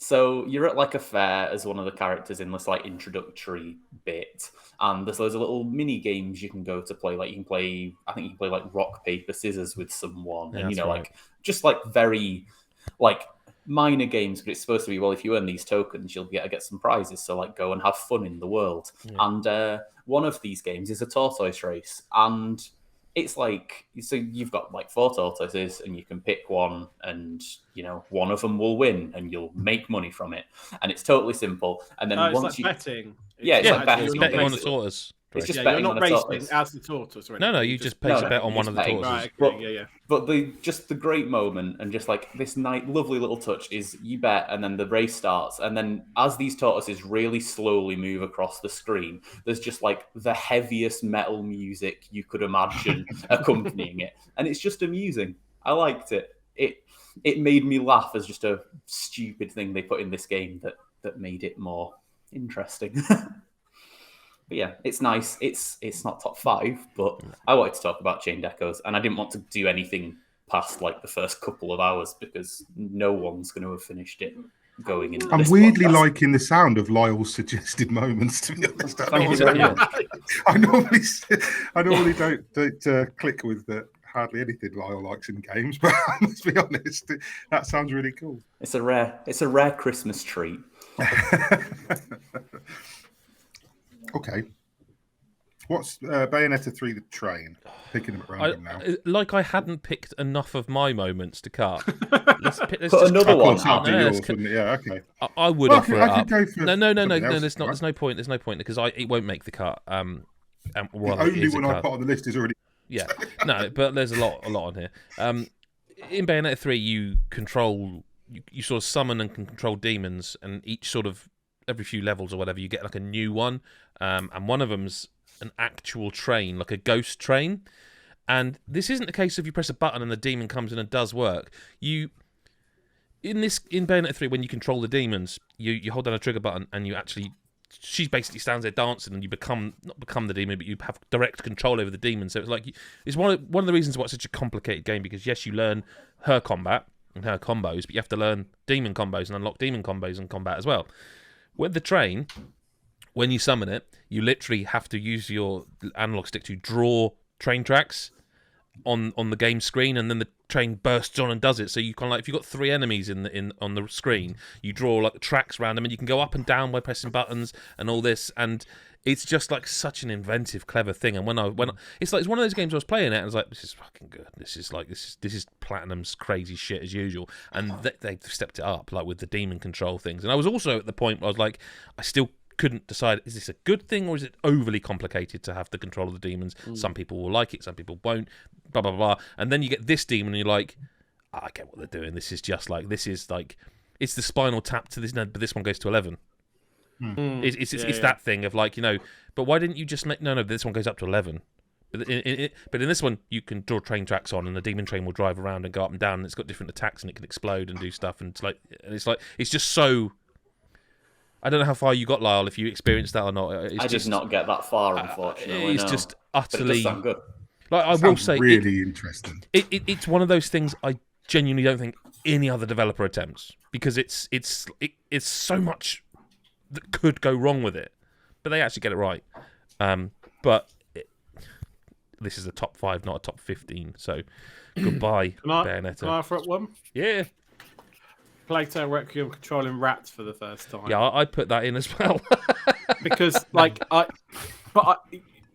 you control rats in the first game. So I couldn't remember. I remember it being near the end of the first game. It is near the end. It's one of the big things at the end. Yeah, so I think what this is my memory's gotten so shit that I forgot that and thought, oh, you're controlling the rats. And I was like, yeah, you didn't. Okay, yeah, so it is a good moment in the game. It's a good moment, cool. but it's not it's not crazy because it has happened before. Like, so I think so I think that's an easy cut. Right, let's go for some. Something near the end. What we need to talk about that. I've no idea. Okay, yeah. So Horizon is my favourite moment of the whole game. It's I'm sorry, this is the point where you're going to have things near spoiled. But the moment in Horizon Forbidden West where you get a mount that is not ground based, like the story gives you a fucking giant metal bird that you can summon at will. And at first I was like, oh, I bet it's going to get shot or killed or something. No, this bird comes back. This is your... Is it gullwing? What are they called? Sunwing. This is your bird, right? And it's a vast game. And they've been... All the game, I'm like... All people kept talking about with Zero Dawn was like, oh, but why can't you ride them birds? Why can't you do that? And like, so people were like, will they let you? Will they let you ride birds and fly around this world? And the whole game, they're almost teasing you, and then bang, and all of a sudden, you can just fucking fly around, and it is just like, from a technical perspective, the game's already incredible. Like, no loads, etc., sort of thing. Just area to area. Now, even though it had verticality, now you can fucking fly. Like, even Breath of the Wild didn't really go that far. You can move and, you can glide. You can fly. And it might be next time. Well, you might be next time. It does, but you can jump off the bird, or if you're falling, you can hit a button and you'll summon it, and she flings up a hook, a grapple to just grapple onto it and saves you from. You can glide, with the new shield thing, but like. It's just that moment is like where the game is like just pushes into the stratosphere for me of like, oh my god, that's so cool. And I would say there's a billion moments. Well, there's not a billion. A lot more moments we should cut before that. I think that's an amazing moment. Like, I don't think that should go yet. I think it's an amazing moment when you suddenly. I also know my wife would agree. Yeah. No, I just think it's one of those moments that like it felt like. In my head, I'm really enjoying this game, but the whole time I'm thinking, but surely they're going to let you. Surely they're going to let you. And then when it comes, you can see it coming. You know what I mean? Like the story part of it is like, there's only one way we can do this thing, and you're like, Yeah, doing it in an unrestricted way is like that's what seems most impressive. Is that it's not like it's not on a cooldown or you haven't got 3 bird tokens. Or you can take off from these certain positions and only fly to these certain. No, so you can climb up like a rock face, get up to the top of this thing, get a collectible, and then go like, I'm just going to jump off and use my shield glider. Yeah, and then I'm going to press a button, and the bird's going to come down, and I'm just going to The bit about rappelling onto a bird as you're falling, that sounds. It's kind of awesome. always there. It just doesn't. You don't know it is, if you know what I mean. It's kind of always near you. It's your pet essentially, and it's sort of like you'll just see it soaring by you, and you just press a button and it goes "Fa-ching," and just grapples on it, and all of a sudden you're flying, and it's like that's it's so cool. It's just yeah. Like I say, it's the one that for the fans that were like, oh yeah, but you can't fly in it or anything, and then there's like, yes you can, and it was just like I just loved it. I think it's just a creepy old developer man. milky. Yeah. So that stays for a while. That's got to stay for a bit. Just for a bit. Milky. I thought it was a Freezer Pops moment. No, that's Cuphead. Yeah. The delicious last course, beating the final boss. Is that not a more personal one than a generally? Yeah, it's basically just. It feels great to beat the final boss because it's really hard, especially. But I find that's often with a lot of stuff. Like I'm just saying, like even though it's a great moment, is it a 2022 moment? I don't think it is. No, but it's like it is. I think in Cuphead more than a lot of games because it's so boss focused. Like I feel like the feeling of like beating an especially hard boss is maybe more elating than a lot of games. Like, and I say that final boss especially really does feel like an obstacle. It's a tough fucker, but yeah, I don't think it makes that. Yeah. It does feel good. You can watch on the God is a Geek YouTube channel me beating that final boss on expert and regular. I think. Because I'd also suggest that the Elden Ring beating Millennia is a similar situation where I think the fight itself is pretty spectacular. Yeah, the only reason why I put that in is, and this is going to sound so soppy, but just let me fucking say it. As I said yesterday, I have a soft spot in my heart for when we actually play games together, and this was literally the culmination of my and Adam's crusade through Elden Ring together. And actually, like we say, the boss itself is intense and painful, and beating it's a barrier that you overcome. Everything you've just said, Lyle. But for me as well, this was like the culmination of kind of that experience that me and Adam kind of shared together through most of that journey as well. So for me, it was kind of that extra special kind of moment because we were playing it together as well. So that's why I particularly, because there was quite a few bosses on there originally, we cut a few, but that's why I wanted to keep that one on there because for me. But I do think that's, again, it's a bit more of the personal than what happens in game when you beat that character. For example, it's like a whoa moment or anything like that. It's not that. It's very much a kind of a personal perspective. You know what I mean? So, I mean, Adam, if you go, I think it's a cut, then I mean, it's a dagger to my heart. But like, I get it because of what we have to do here. I just had to Google who Millennia was. Oh, that's a cut, isn't it? It was so special to him too. I had to Google who Chris Hyde was. I can't remember playing with him. It's the true ending boss, isn't it? Like the hardest boss in the game. But the thing is, we kind of cheated it because we both used that bleed build. If you mean we used her own tactics against her in a really impressive, considered way, then yes, we cheated. That's the stuff that they nerfed right after, right? No, I don't think they did. I think we did it after they nerfed it. We did it after the nerf because we're that good. No, and also we're not that quick good. enough to have got to the boss before they nerfed it. Is more the point. Yeah, sorry, mate. It wouldn't be on there for me because I think that boss sucks. Like it only doesn't suck for me because I cheesed it but used this like literally someone's build and respect to where it was like harder to lose. If you know what I mean. Like I think that boss is a kind of culmination of FromSoft's dirty tricks, and I don't like it. It's a horrible fight. It's a horrible fight. Do you want to talk about the one next? Spectacular looking, but fucking hell. Oh, I've cut Millennia. Is that right? No, I guess. I was leaving it to you. I guess. Yeah, following on from it, we have to talk about the cheese one. That pisses me off. That took me so many hours before that. I took a lot more than Millennia actually. A lot more pleasure in doing this to this cunt. Because like it. I mean, Mick, me and Adam were doing it, and it's just. Adam, how long did it take me to beat that boss? Do you remember the conversations? This boss has like a phase when you're like, that's quite challenging, but especially if there's two of you, you can kind of, one of them kind of gets his attention, and the other one's battering him. I couldn't summon because it was pre-release. I had a friend, so it's fine. And me and Adam were doing it, and then it was all of a sudden he goes, well, now I've entered phase 2, where I literally have a move that just auto kills you, and you can't. And we're like Like every time. Like We were did trying try to, and do it legitimately. I was like, haha, but if I stand on this rock, you can't pierce me from the ground. No, you fucking can. So you got it was just like, it was almost we were getting closer through luck rather than, skill and stuff. So in the end, we just crept around the back and stuck poison on the arse of his horse and just slowly died in front of us without ever engaging the boss fight. And there's never been such a satisfying weight of death than watching that cunt's health bar just slowly tick down. I don't care how cheesy it is, and people can message in and get good, go fuck yourself. The guy's a cunt, and I've never been happier.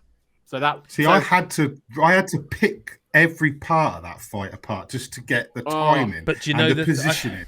I think that's why it can't make the list, because you had that complete other experience. I'm fine with it. I did want to talk about it. It's not up there with some of the God of War stuff, right? No, but I must admit, the conversations that me and Adam would have had in game and off game about that cunt. Like, I wonder if it still works or if they patched it in any way. I don't know. I don't think they did patch it. They don't often patch things if you find a way around them from. They're quite good with that. But are we cutting it? I think we have to, but I did want to mention it about the absolute glee. I mean, we've nearly got the list down to the point where it's small enough to show on the video. Wow. Can we get rid of any of the God of War ones? Can we start looking at that and go, because there are a lot on there. There's more than 5 anyway, so you can't have all of them. So could we not pick I think we had this discussion with It Takes Two, and I don't think that's the fair way to look at it, because if the 5 best moments in a game of the year are God of War, then they are God of War based. Yeah, but what I'm saying is you can't have a top 8. Like, you've got more than 5 on there, is what I'm saying. There's been more added. Even if you had one during best story. Yeah. What I'm saying is, even if you had 5 that won, they were all God of War, you've got to There's get still too many of them. Maybe we could talk about some of the ones that aren't necessarily as good as the others. Like, I think if you ignored all the other stuff on the list and said, we can't possibly have all 8 of these, let's pick the 5 that you would keep, and then we can maybe talk about some others. Unless you want to leave that and do that later. But it's got to happen, because you can't have all of them. There is going to be a big God of War time at some point, though. Yeah, the thing is I wonder, would it be better to leave that a bit, because then we can get all the spoilers for God of War in one moment of discussion. We'll end up with just God of we War. won't. But I mean, like, not being funny, I'm looking here at these 3 neon white moments, and I don't know what 2 of them are, and the third one's a bit sort of. Well, the first one's is another personal one where if you do it and it's great, and the other 2, I don't remember either. Well, that's what I'm getting at, is that I'm looking at these going, I don't know what Idiot Island is. So okay, I'll talk about the 2 that no one gets. That's fine. So obviously, I do think that nailing the perfect run one that is kind of self-explanatory. It feels really good. The way they've designed that game to make speed running accessible is incredible. It's a really unique sort of feat that they've been able to accomplish to make that the case. I'd argue it was unique, but I don't think it's unique.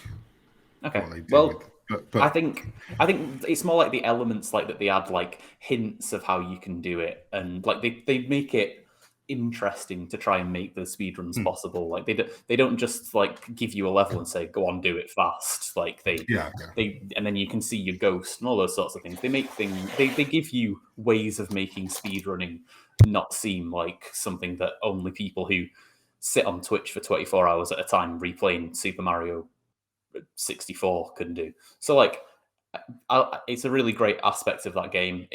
There's no real moment that you can specify, though. There'll be one level for everyone that they just had that satisfaction for. It probably shouldn't be here, but worth mentioning. So to be clear, we're cutting. I'm doing this as just a nailing a perfect run. We're cutting. I think so. Yeah. Okay. Right. Okay.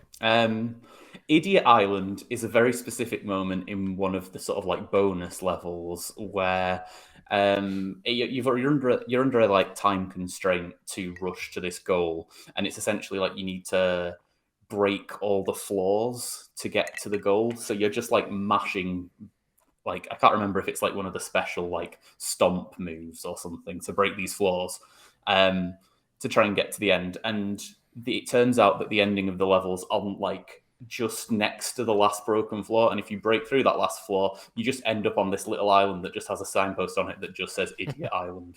And it's just amazing. It's fantastic that they're just like, Oh, that's brilliant. yeah.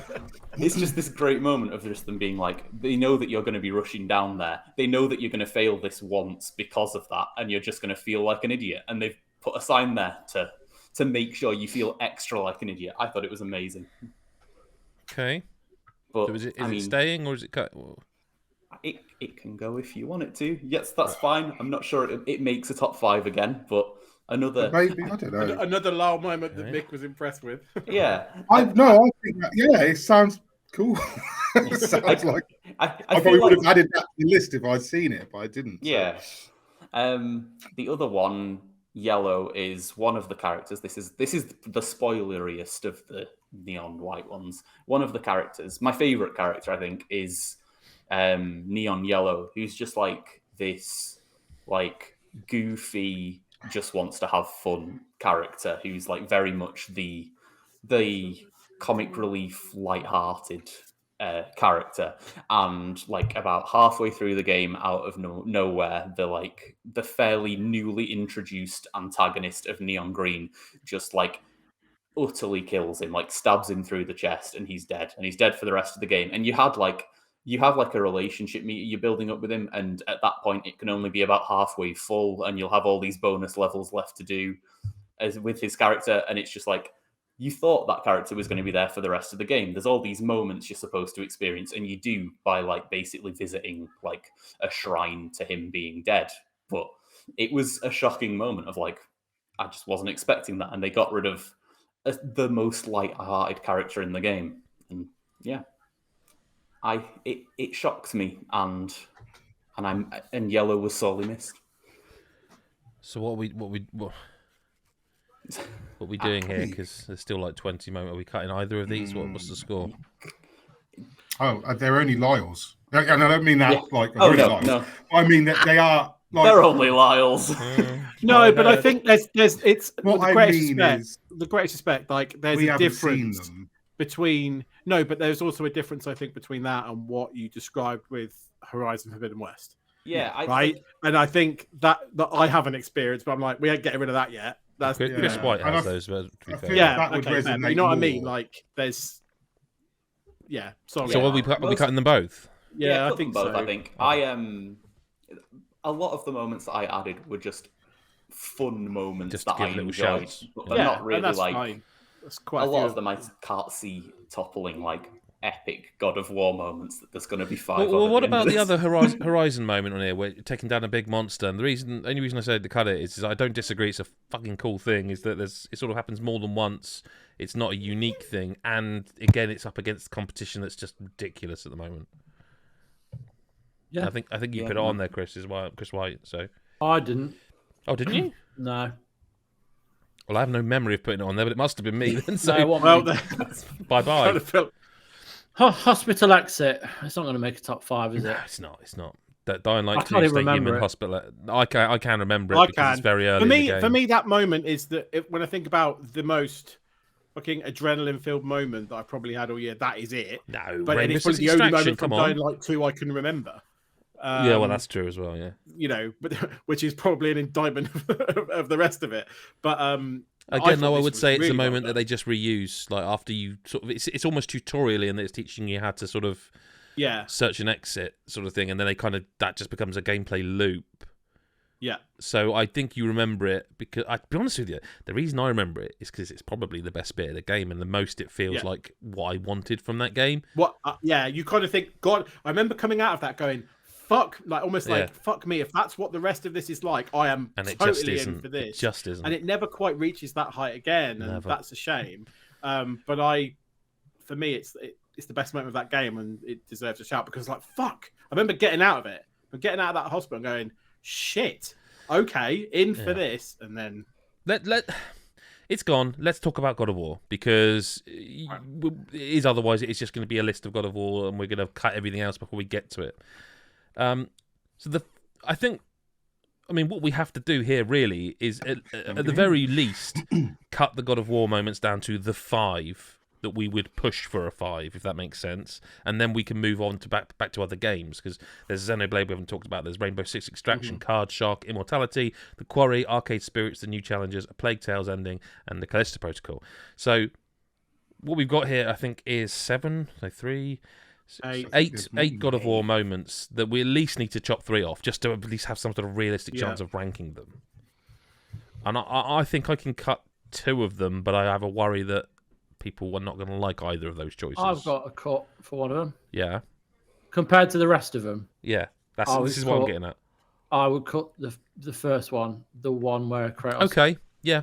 And I'll tell you why, because it's like when you start playing Ragnarok, for a while you like, oh, he hasn't said boy, he hasn't called him boy, and you're like, yeah, he's not a boy anymore, but he's still his boy. But it's like a very obvious shift that he's a teenager now, so he's treating him with more respect, even though it never appears that way in the start. But Kratos respects his kid, he loves his kid, and then when he kind of defies him and he goes through the door on his own and he shouts boy at him, it has so much more impact than any other time he's ever said it, because so far in the game he's not said it. I also feel like it was a little bit of a call out to the people who took the piss all through, like, no one's allowed to unconditionally enjoy a game or anything anymore. There's got to be some fucking meme or hilarious joke that comes from it, and the God of Boy thing is that, and I felt like it was a slight nod to that, but I think I do agree with you in that, look, of these 8, it's not in the top 5 of those 8.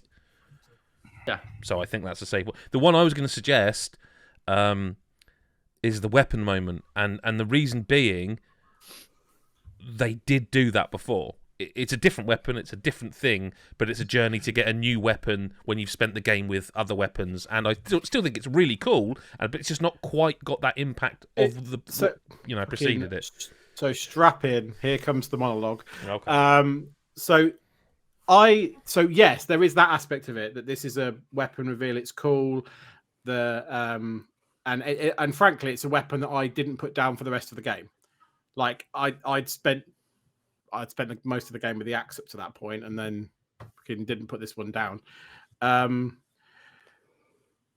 reason why I've put this on for me, and maybe it goes because it's a personal one, whereas I think some of the other ones are very much going to be, we're all going to be nodding along, is, and I hate to say this because I'm always right, but God of War Ragnarok proved me wrong, and that was annoying. Fucking but hell. It was also great from their point of view. So Adam will know. Yes.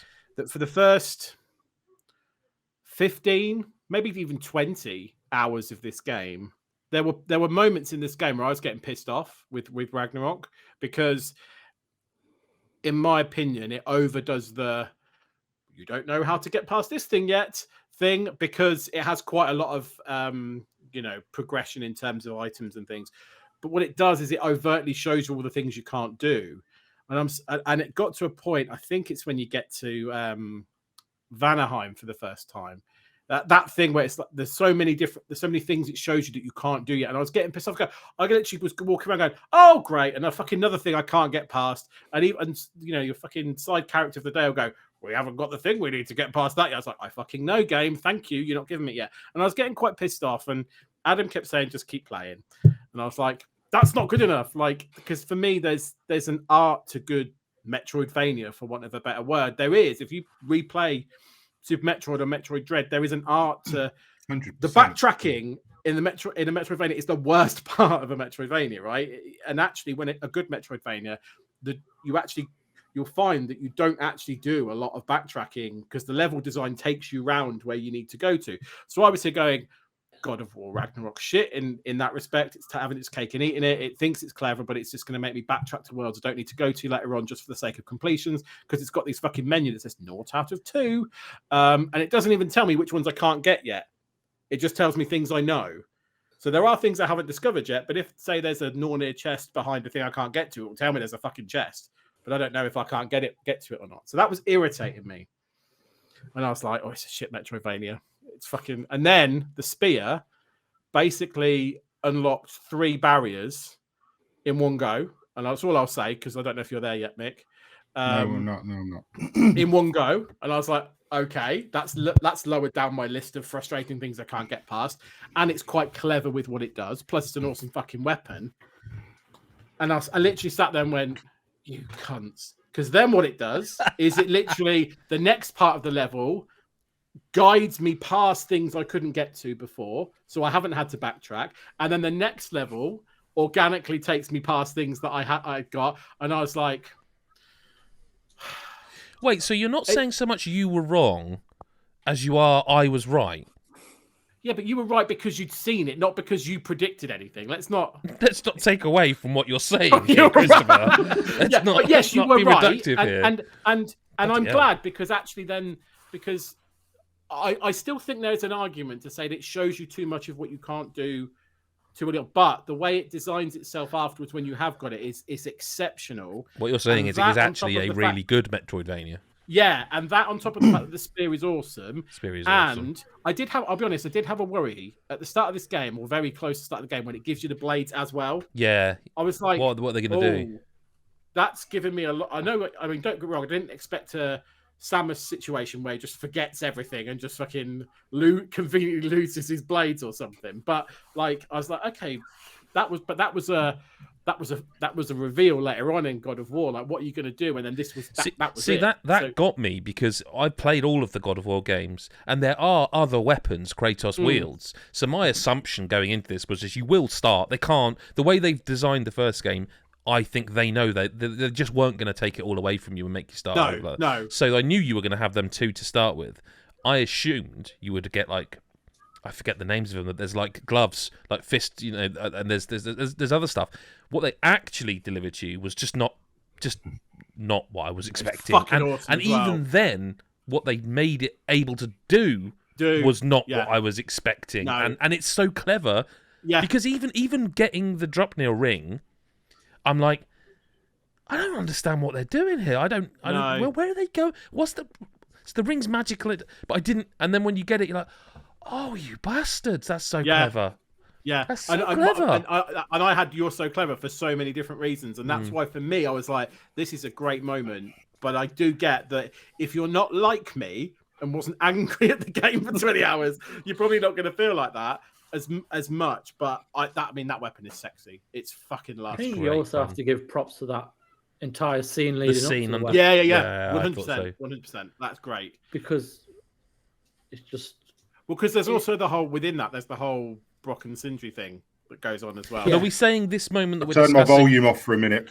And that's all I'm going to say, because you don't need to say... No, we don't. But is this moment getting the weapon? It was for me, yeah, right. Rather than the build-up. It was. And what that meant for me, because it meant a lot. Yes. But would it be in a 5 of those 8? Sorry, 7 now, isn't it? For me, it would, because I don't think we're going to agree on dog. Right. Adam took a real pause there. Jesus. Right. His world shook. Oh God. Right, I'll be controversial about one. Chris White, strap in. I know why you've put the whole moment in here. And agree. However, we're struggling already here. And on the technicality that you could miss it. And I think 2 of us did. Is the only way I can. Yeah, I've not seen. Is only. I know what it is because I looked it up. But I haven't seen it myself yet. But on the technicality that you could miss it if you, and I'm sure many will see the credits, put the game down, and go, "What a fantastic game! I'll move on." On that technicality that it is optional, and I'm just looking at the other lists to make sure I'm not shafting myself here. On that technicality, then we have 7 God of War moments left. I don't like it because it was. Do you know what it reminded me of? It reminded me of that moment in. Do you remember the first Red Dead Redemption when it cuts to black and Dead Man's gun plays, and you just like that? It reminded me of that moment of that absolute like, ooh, just I don't know what to say, but Well, it's my moment of the year, bar another one in the God of War Ragnarok. But I get it. I get what you're saying. I just don't know how we cut. We have to cut at least 2 of these God of War moments. I just don't know how we're going to do it. I mean, I'll be honest with you. I could cut the battle moment. Oh, I couldn't, man. Okay. No, that's Chris White's other one. Oh, sorry. I could cut battle. Only because it's like a really. It's not really a moment. It's like a extended and section. that is the only That's the reason whole I would. thing. Fucking No, hell, I it's know, like but- the most ambitious thing I've ever seen See, play but out. you say that, but they do it at the end of Horizon Forbidden West as well. Remember? But not to that extent. No, man. but it the brings idea. together all the things you've brought to this final fight, and it all plays into it all in one. I just argue glorious it's not really a section. moment; it's a level. If that makes The sense, I snake don't know. thing and that is good. I have to say Yeah, that bit was clever. Fenrir flying in and just, oh man, it's so much. If it was best Fucking level, man. it would probably be number 1, wouldn't it? But I don't know. It's tough. like my number 1 moment from these lists, this God of War, is the mural ending section because it broke me. It broke me in half. Like I didn't see it coming. I Would it thought. be rude if I'm just cutting you off. Would it be rude if I just muted you all for a bit? Because I can't offer anything to these, and I don't need to have them spoiled if I can't offer anything. And we need you a know what I mean? signal to I bring you can't back. vote on any of them because I haven't seen them. So I mean, if you want to go to the toilet, I suppose. But I mean, I'm just gonna turn you down and watch your beautiful faces while you talk right, about fine. God of War, But and you then didn't we- need to and tell us. You could have just done then that. later in the You could have version, just done that's it. off. I know, but I don't Yeah. want you to I mean, be there are like moments I talking- assumed you were, to be honest with you already. But yeah, no, by all means, yeah, do it. I Do it. can read lips if you call me a cunt. Not if I do it in French. Ooh. Are you muting me? Because I want to talk about this ending. Yeah, he has. Have you muted us, Mick? Yes, I think he has. I think it is. For me, the ending, the mural section at the ending, it literally broke me in 2 because I genuinely thought, he shuts he finishes it up and that's the conclusion. And that's fine. It was a great ending. And then this moment of, hang on. And he goes around the back and you see it and it's another mural and almost part of me was like, hello, we're setting up the sequel. No, we're not. I've never seen a game bring things round so much as they do with that mural section. Like when he sees, and in his words, a future I never thought possible, and he breaks, and there's like I can't tell if there's a tear or not. It's that I've well watched it acted, numerous times, and I'm not sure if there is. fairly but I sure there think that's deliberate. There's nothing about this game Can- that's accidental. No, I did want to. It's not in this moment, but there are points. I think it's when There's a point earlier where I think he does the same. when he where he's loses, talking to when Atreus. Atreus goes right. Then then you have the close up of Kratos in the bedroom. Yes. Did everyone else notice his bottom lip? Yes. Yeah. I was like, But it's that similar thing. Like one of the things I think Ragnarok does that I was just not expecting on the whole, right, was in the first game, and I've mentioned this in touching upon it, is that there's this large section of the first reboot. No, it's not a reboot. I can't call it that anymore. Where you're not sure if this is Kratos from the games you played on PlayStation previously. In this Ragnarok, they're explicit. And they do it in a way that it's unbelievable. They're just chatting as they go on a fucking sled, pulled by dogs, and they're just chatting about like, oh, what was it like in Greece? What weapons did you have? What instruments did you? And like, so cleverly throughout the game they confirm this is that fucking bloke who did all that shit and been through all of that, good for bad for worse, and has grown as a person. yeah. And even the foreshadowing earlier, I forget who he's talking to when someone says about what point is there like to being a god if not to be worshipped, and they're like, well, you wouldn't know Odin. anything about that, would you? Odin says it. Yeah. To see that mural at the end, and for him to, because everyone's kind of telling him, everyone's kind of suggesting, you're our general, you're the guy, you're the fucking guy, you've changed, you're the dude, man, you are the dude. And then for him to see the mural, to realise, oh my god, there are people worshipping me. I'm a god that people want. I mean, it's making me a little bit now. It fucking destroyed me. It absolutely destroyed me. Seeing his reaction to the realization of what could be, and what, let's be honest, it's a mural, it's what will be. To me, like, not even just that, it bears the weight of the history. It bears the weight of history that's come before, of God of War 1, 2, 3, Absolution, all of them. It bears the weight of history that's come before it, and then for him to... Like, they don't need to do Kratos anymore. Like, if the next God of War game is just Atreus and Angrboda are off somewhere doing whatever, and Kratos isn't even featured, that's fine. Because that's the right ending for his journey. Like, to say full circle is an understatement. Like, for him to see, like he says, a future I never thought possible, with his voice breaking. And he doesn't tell Freya. He doesn't tell her what he's seen. She doesn't ask. She doesn't need to. It's not that kind of thing. And it just... it's so clever. Such a like I say, the weight of history on that series. If you can finish that game and still think, oh, fucking Kratos, I don't know what to tell you. Like, I don't know what... I don't know. But that to me is like, of all of these... I'm just saying as well, to be fair, that would be, of the moments of this game, the number one at the very least. It's just the way it pops up. Like I say, like you do not see that coming. No, I mean, you don't, and I don't want to diminish what you've just said with what I'm about to say, but the thing for me in this game, and I can only go by my emotions, and this game made me cry at one point, and it wasn't that one, and I felt bad when because we were talking about afterwards, and you were like, I was like, I almost wish I had. But like, for me, when I'm invested in this game and the last game because of the relationship between Kratos and Atreus, and I think most people like can understand that, that point. And the bit for me, where I put it on here, when we're apart, it's the bit that made me cry, and it's the bit at Helheim when they're talking about, like, they've both kind of told each other that they've seen the prophecy, but they're also talking about they might not do adventures together anymore. You know which bit I'm talking about, right? You know, yeah. And I don't know how much of it is I'm a parent and all that sort of stuff, but like, I think the entire game can be based on and playing on that emotion at times.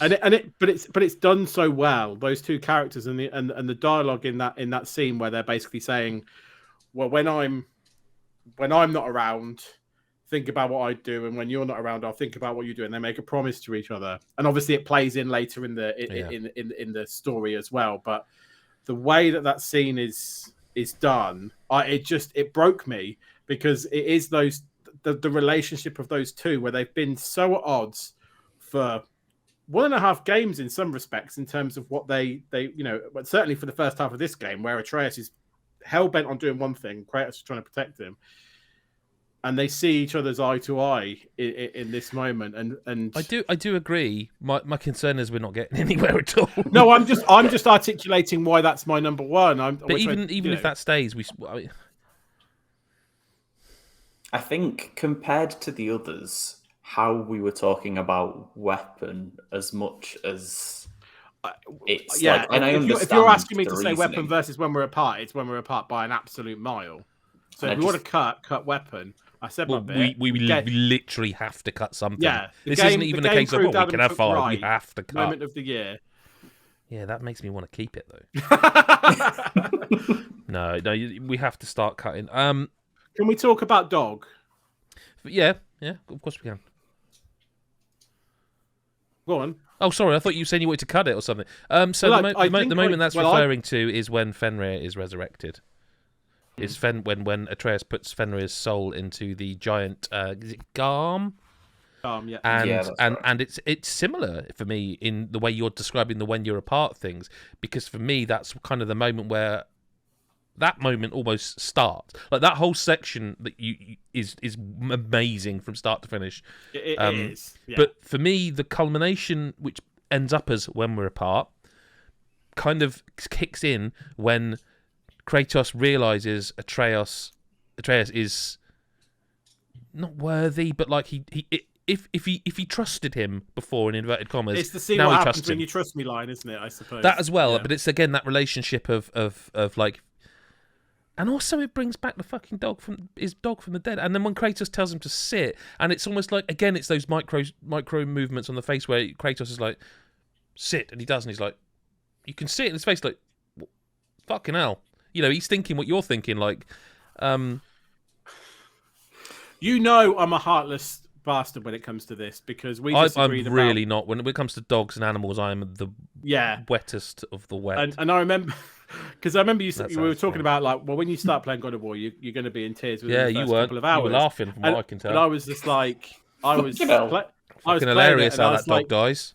I was playing it and I was like, I'm a few hours in, but I don't think I haven't cried yet. I don't know when. I'll cry if an animal dies all the time. Like, and he was like, and it's talking about when Fenrir dies. My only counter to it is not that I like animal death. To be really clear on this, step by stall out on that, I just wasn't as invested in it because I hadn't had time to be invested in that dog. No, but we're not talking about that bit. I'm talking about the later. No, I know, bit. but therefore, then when you bring it back, I'm again not as like, oh, it's Fenrir. Like if Fenrir I wasn't like that. I was like, oh my god, the relationship between Atreus and Kratos, and also this dog's coming back from it's now this giant dog that's going to be on their side, and it's also kind of a nice comic relief moment. What I say when Kratos doesn't sit, I think it's kind of. Oh, and yeah. it's worth noting as well, in the same way there's the whole shit moment, you can actually go and visit Fenrir later somewhere. So just so if people don't know that, you can go and stroke Fenrir again and do stuff. So if it's cut, it's cut. But like we again, I'm precious about the mural, but I'm quite precious about this dog moment. But the truth of the matter is, it doesn't matter because we still have got 6 moments from God of War, and so many others, and all the others we haven't even discussed yet. So we have to because Mick's on mute. I added this one last while we were doing it because I do think we need to talk about it, which is the twist in the house. Yeah, it's an amazing moment. I don't think it's one of the top 5 God of War moments. That's what I want people to say because like what? I really don't want to spoil it, even though we're in a spoiler.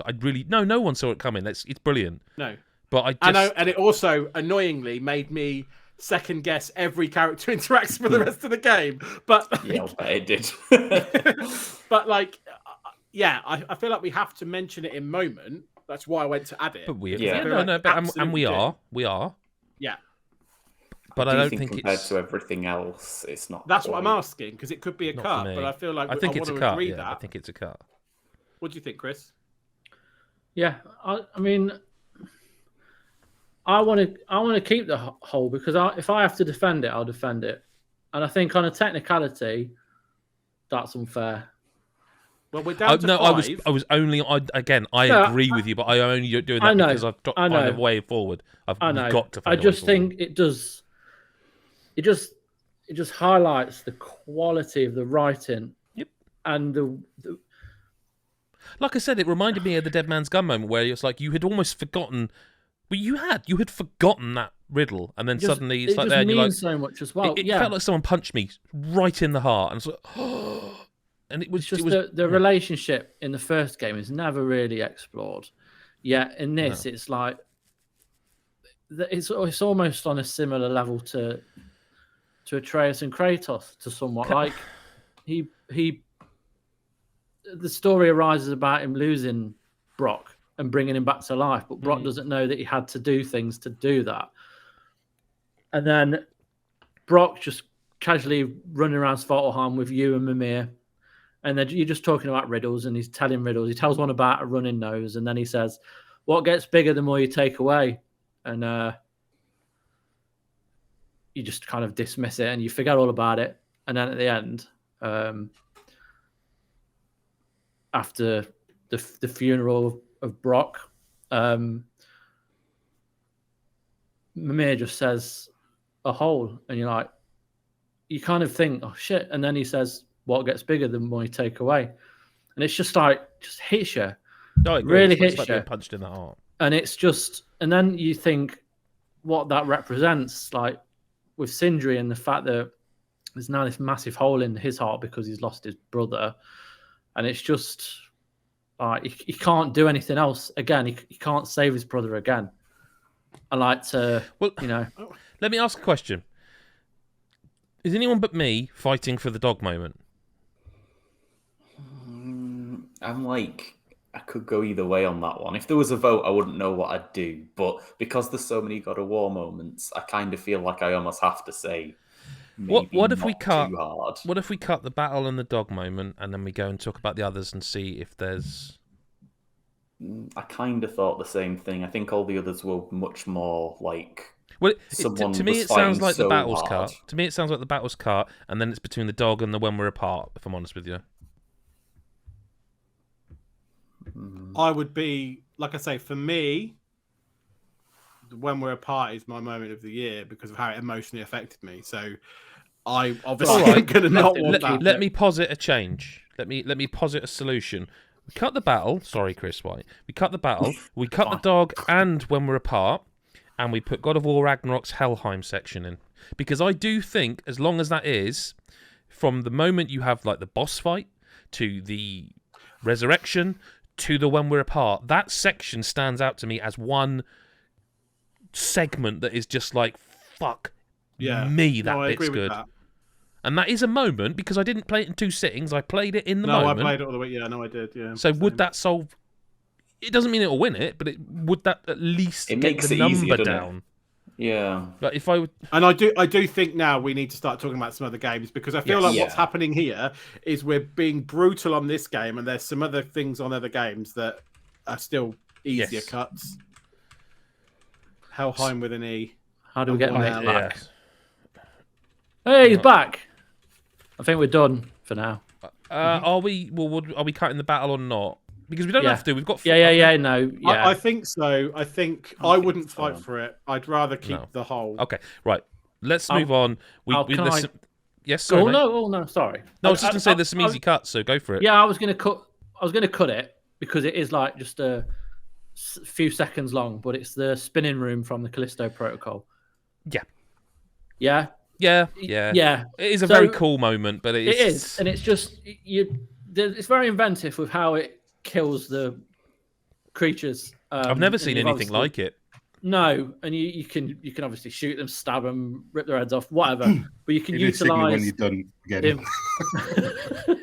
You can utilize the environment, and there's this and I was talking about it in a couple of days ago, where there's like a mechanism where you can shove them in, and they just get squashed and the bodies burst or whatever.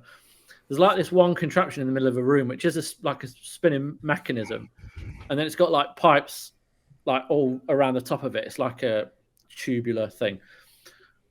You send like an enemy into it using your gravity glove, and you throw them in, and obviously the mechanism chews them up, and then all of a sudden these pipes just start spitting out the bloody remains. It's like a shower, isn't it? It's like the a big room shower. turns crimson, and I don't mean that in a kind of metaphor way. I mean the room. It looks like.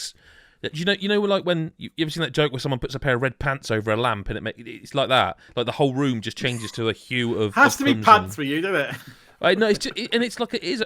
It's not throwaway, but it is something I've never like. It is It's literally so cool. viscera in your face. Yeah. It is raining blood. It is raining blood at the room, and it's brief. It's quite brief.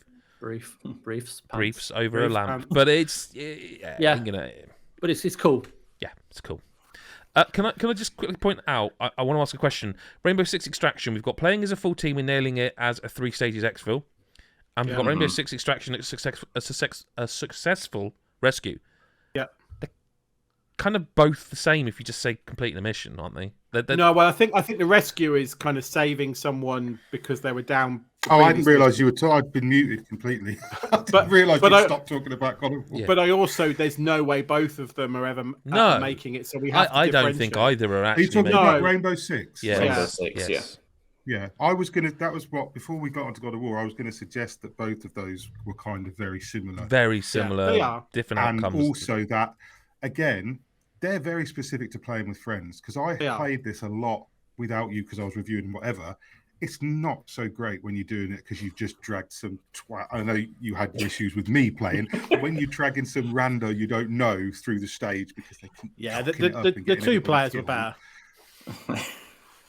Sorry, no, but no, you're right. No, you're right. This is one of my big softy multiplayer as a group moment. But things. what I would argue is that neither of these are a specific moment. They are No, they're a multiple feeling. It's a examples bit like of the taking feat. down monsters and stuff, like you said in Horizon. It's Yes, that it's kind multiple of feeling. examples of a feat, but it's not. It's a So I very think specific thing. I think to a whipping them both person in out the moment rather than and I think whipping them both out gives us like a bit of a chance. A chance, yeah. Getting this done before it's supposed to go live. For Christmas. Yeah. Can I ask about Card Shark? Well, there's Card Yeah. Shark and Arcade Challenges for me that I know, Arcade Spirits that I know are both Lyle moments, but I think we need to hear about them because Yeah, we are in let's do we're approaching end zone sort of. Okay. You know.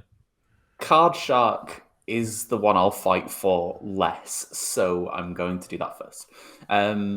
Card Shark. I also don't know if this moment is more specific to me reviewing this game or finding this game. But Because essentially, I've played it and I don't know what you're referring to.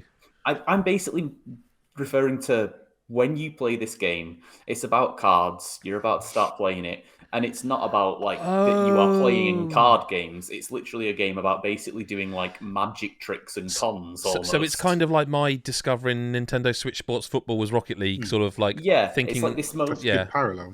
Yeah, it is, and it's just this moment of like I was kind of expecting to at least like play a game of poker or something like that in this game, and you never ever do that. It's like you pour wine and peek at someone's cards and then do a hand signal so that someone can con them and win a game of cards that they're playing, or you like do certain movements to stack a deck and stuff like that. And it's such a clever game. It's unlike anything else ever. It's completely baffling that someone made a video game about performing magic tricks essentially and like used buttons to do that.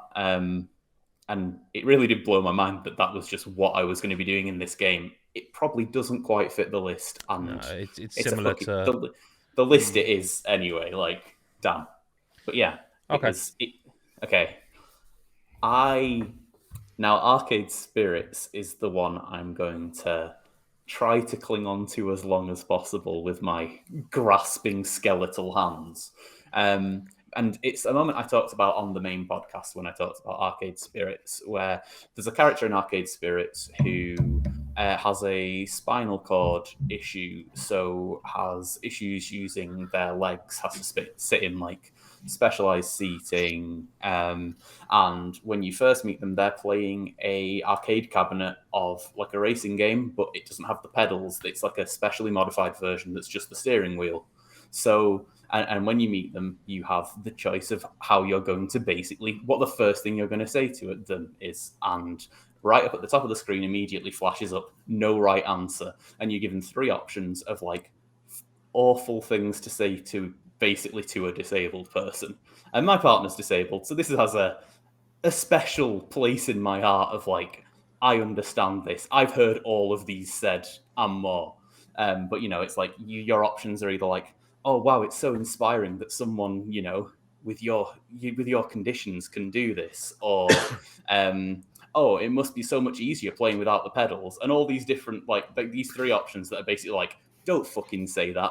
And it's just to teach you as the player, and just to sort of showcase what living with a disability is like when people question things about it, stupidly and ignorantly. And it works so well to introduce the player to the character. Like whichever you pick, she basically like, she goes off at you, but is perfectly happy for you to apologize, and you still have this relationship with her going forward. But like, it's such a clever way to introduce a character with a disability. And my God, do we not have many disabled characters in video games? Like, I could count them on one hand. That doesn't sound as good as flying on a mechanical bird, though, does it? It's not peanut butter pops, is it? It doesn't It's sound not like peanut we can cut it just yet. It's my personal number 1 of the year, but it's very specific to me as well. But I'd at least like to keep it there. No, but as a site, and as a collective, like, it's the sort of thing we would all celebrate and champion. Mm-hmm. So I don't feel comfortable cutting it yet. Not yet. Like, no. With some. Lyle, talk about peanut butter pops, because I feel like we need. Let's balance. I mean, emotional whiplash, but go on. Yeah, exactly. Okay. Yeah.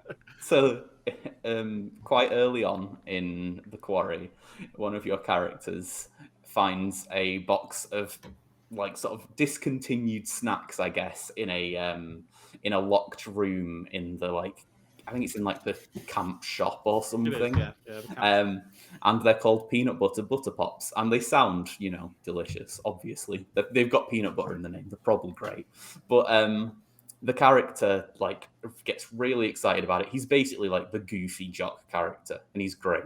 And he gets really excited and tries to explain to his like love interest why this is so exciting, and can't believe that she's never heard of them and stuff. And then he sings the song. And for this entire year since playing the Quarry, me and my partner, probably at least once every couple of weeks, will just out of nowhere just start singing to each other, "Pop, pop, peanut butter pops. Pop, pop, pop them in your mouth. Pop." And it's the soundtrack of my year. Like, not to diminish stupid. it, like I can't remember that. I remember that scene. I can't remember the song. I remember it. the scene. I could, if you'd said to me, "And now over to Chris Hyde to give me the song," I'd be I like, should have "Fuck, done that. I can't remember it." But now you've sang it, I can.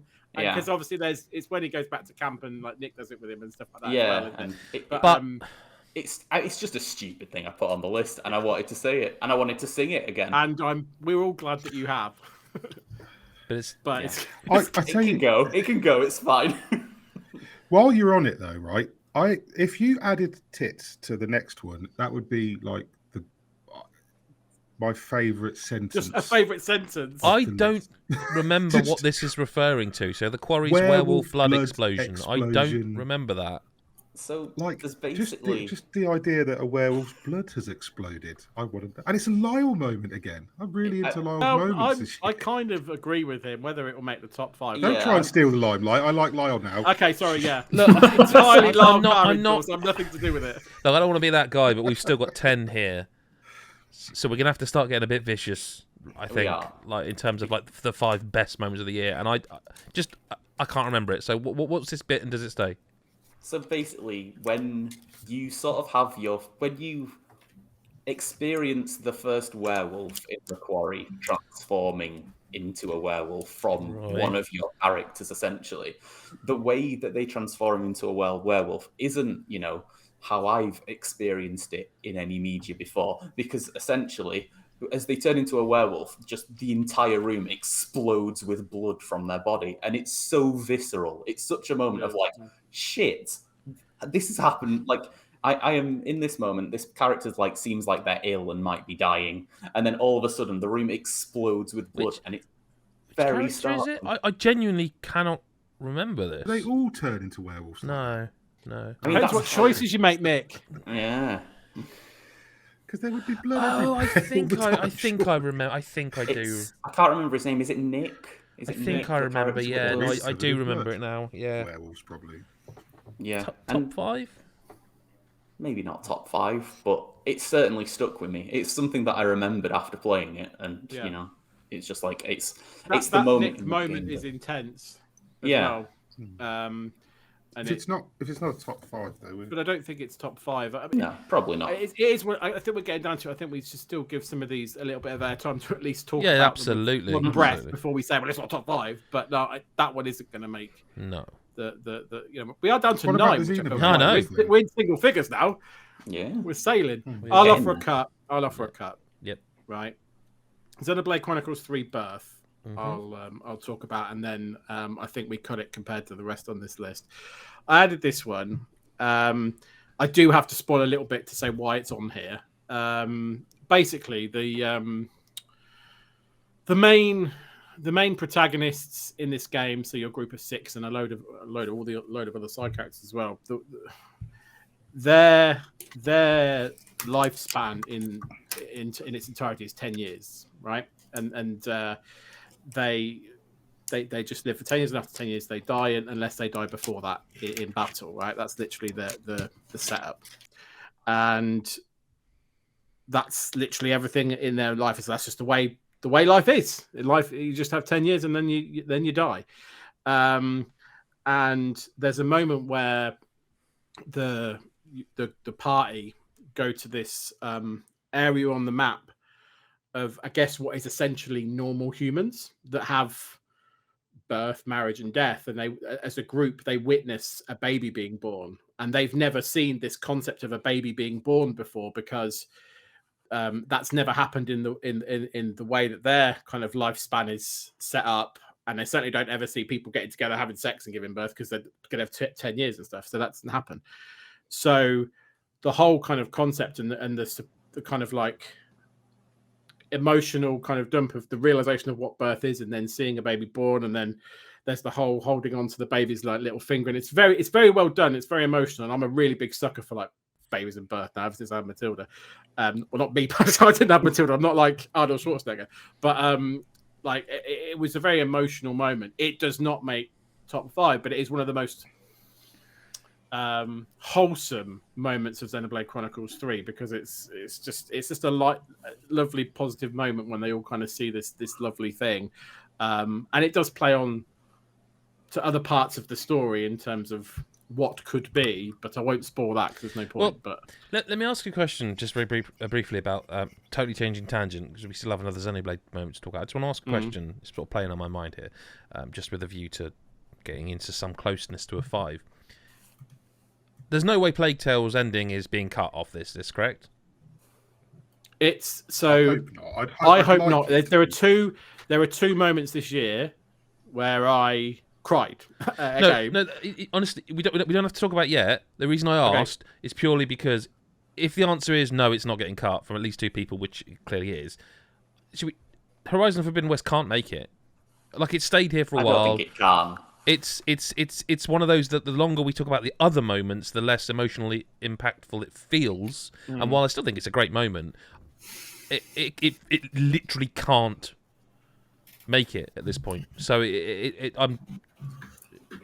we move it now, you know. It literally can't make it. It's potentially if we've got 3 God of War moments, fucking incredible. To be really clear, but what I'm saying is, if we've got 3 God of War moments that we are pretty much sticking with at the moment, we've got the Plague Tale ending that we're not. That's 4. It doesn't sound like Arcade Spirits is going ahead of Forbidden West, and that's totally fine. So I mean, there's no point in not just ripping that Band-Aid off. Yeah. So we need to kind of talk about the other Xenoblade and Immortality and work out what this 5 is and what 2 are going. Yeah. Mm-hmm. Now, I didn't get on with Immortality, but it does sound like in the room that very much could be a lot. So there were 2 things about Immortality that I fucking adored. One was the quality of the acting, which we've already talked about in previous day, and that was great. The other thing is when I discovered the first weirdness, this whole something isn't right. There's something else going on in this story. You don't know what it is yet. Mm-hmm. I discovered that purely by accident, right? Same. And we talked about stories. So we'll put that in the bit in terms of that doesn't make it any less impactful because what happened for me. So I literally I don't know if it's the same as you, Lyle. We'll talk about it now. Spoilers, right? Let's do it. There's a moment in the first film, because there's 3 films in this game, where a character is getting a fake knife and stabbing a painting, right? Mm-hmm. And all I was trying to do was just rewind to click on the knife to go to another scene with a knife in it, right? Mm-hmm. So I rewound the scene back to where the knife was when he was going stabby, McStab to go, okay, so I can click on the knife and, maybe I'll find another murder weapon type scene and that will be really interesting for what's going on in this story. And then all of a sudden, this character that I've never fucking seen before appears right next to this guy, picks up the knife, which up until now is obviously a fake prop knife. It is now a real knife and proceeds to stab him and he bleeds out and dies.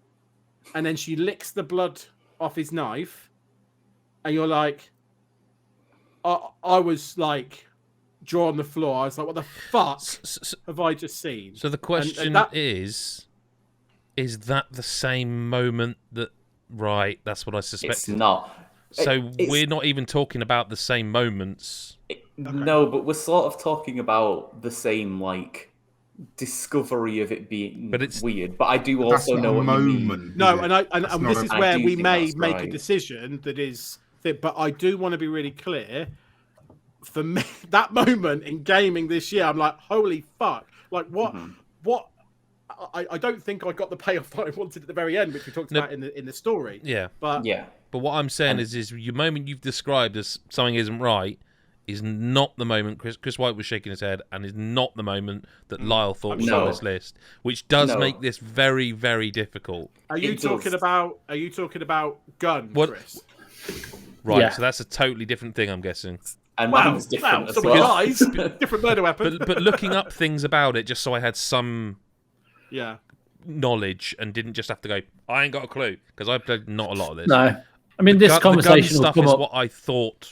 in Game of the Year. This is a perfect discussion. The fact that 3 people who have all played it absolutely have had separate things where they've all gone, fuck, what this the isn't fuck? This isn't just a straightforward my personal moment, like when this happened to me, it would easily be in my top 3 moments if I was picking. So hang but on, as a collective. Are you now saying that the bit you're talking about isn't even the same as Chris White's bit? No, totally different. Why did no one put these moments on the list then? That's not me having a dig. That's me saying if they're really so Mick, massively... this game is very unique in terms. I get that. But what I don't think unless you play it, you can. It's something unless you've played it. So basically, the way you find out that there's something not right, like the moment says, is by essentially that you discover these scenes by as you're looking through.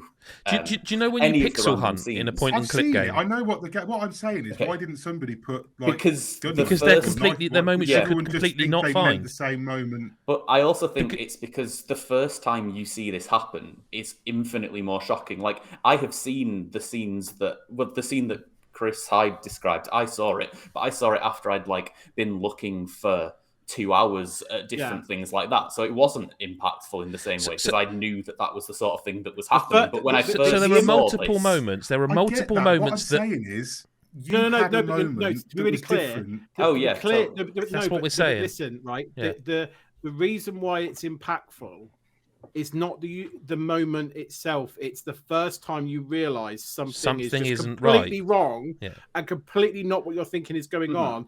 And there are multiple examples throughout the game, and you could see either any of them first, and they will all be holy fuck. So somebody put that on the list, and the other 2 guys just saw that and went, "Oh, it's probably the same moment." Is that? Well, yes, that's exactly what's happening. Yeah. Yes, but the feeling of it of something isn't right is the right emotion. I assumed that both the Chris's had seen completely different ones to me, but had a similar reaction of "Holy shit, this is mental! What's happening in this game?" But I also agree and obviously understand the point of if they're all different, and I also think there's probably a decent chance that the first scene you see by accident could be a bit shitter than the ones we saw. I don't know. I imagine Adam's still waiting to see one of these. So much of the way this game works is down to chance and luck, I guess. It reminds me of, do you remember the old point and click games where the visuals weren't up to par and you would almost pixel hunt by just clicking everything you could see? That's kind of the principle on what this game is. You are shown a clip of a video and you click something that sparks your interest, whether it's a knife or a red thing, and you sort of go down the rabbit hole of that brings up another video, and so then you're watching this video and you're like, okay, that's now, and it might be a face. You might click, I've not seen your face before, so I click that face and it takes you to other scenes that have got that face in it, and you then go and what that means is that the world's quickest YouTube jumping. Kind of, it's almost like the YouTube algorithm of you may also like. Yeah, exactly. It's literally that. The issue I think we have here is not whether it's even one of the best moments of the year. It's that you 3 are talking about 3 different moments that add up to the same feeling, and is that list worthy? Yeah, that's what I wasn't trying to be. No, and I think that's a fair conversation to have. Absolutely. I don't think it's the same moment. It's not the same moment. It's the same feeling and emotion, but you've got from 3 different moments. Which was it's a moment for me. This is a game we're going to discuss. Yeah, I think it's not on this list. In a big way, I think it can't be on this list because just saying the moment I discovered something isn't right is the same as me saying Nintendo Switch Sports is the moment I discovered. And it's the same for the Lyle's. They're all in that ballpark of it's a very personal thing where you kind of go, And it sounds fucking cool, and I think I said it on the podcast. I wish I'd had those moments. Just if I could have just had it in that last 5 minutes I played, do you know what I mean? I would have been like, I'm Yeah, in, no, but you I would. just never got Yeah. it. And I just felt like I was. I mean, this is again we're pushing into discussions about other things here. It really isn't for me or Mick to say whether this is on the best moment list. It really is for you, the two Chris's and Lyle, to decide whether. I'm happy to cut it because, like Mick says, it's going to go on this conversation in Game of the Year. All the fact, like I said, the fact that all three of us have had that different experience of a completely different scene And speaks quite a profound volumes. experience. Yeah, it speaks we're volumes. going to discuss it And I think later. It's the argument of whether you had the best moment or whether you each had an individual best moment that gave you the same realization. And I think I guess it's the latter.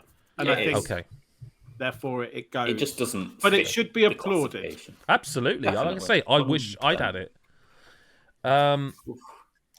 We haven't just discussed before- Xenoblade Chronicles 3, the Switch. yeah, just Sorry, before go we on. talk about Xenoblade, Yeah. I think Arcade Spirits deserve, unless Switcheroo is incredible, It is. or I sacrifice mine from God of War.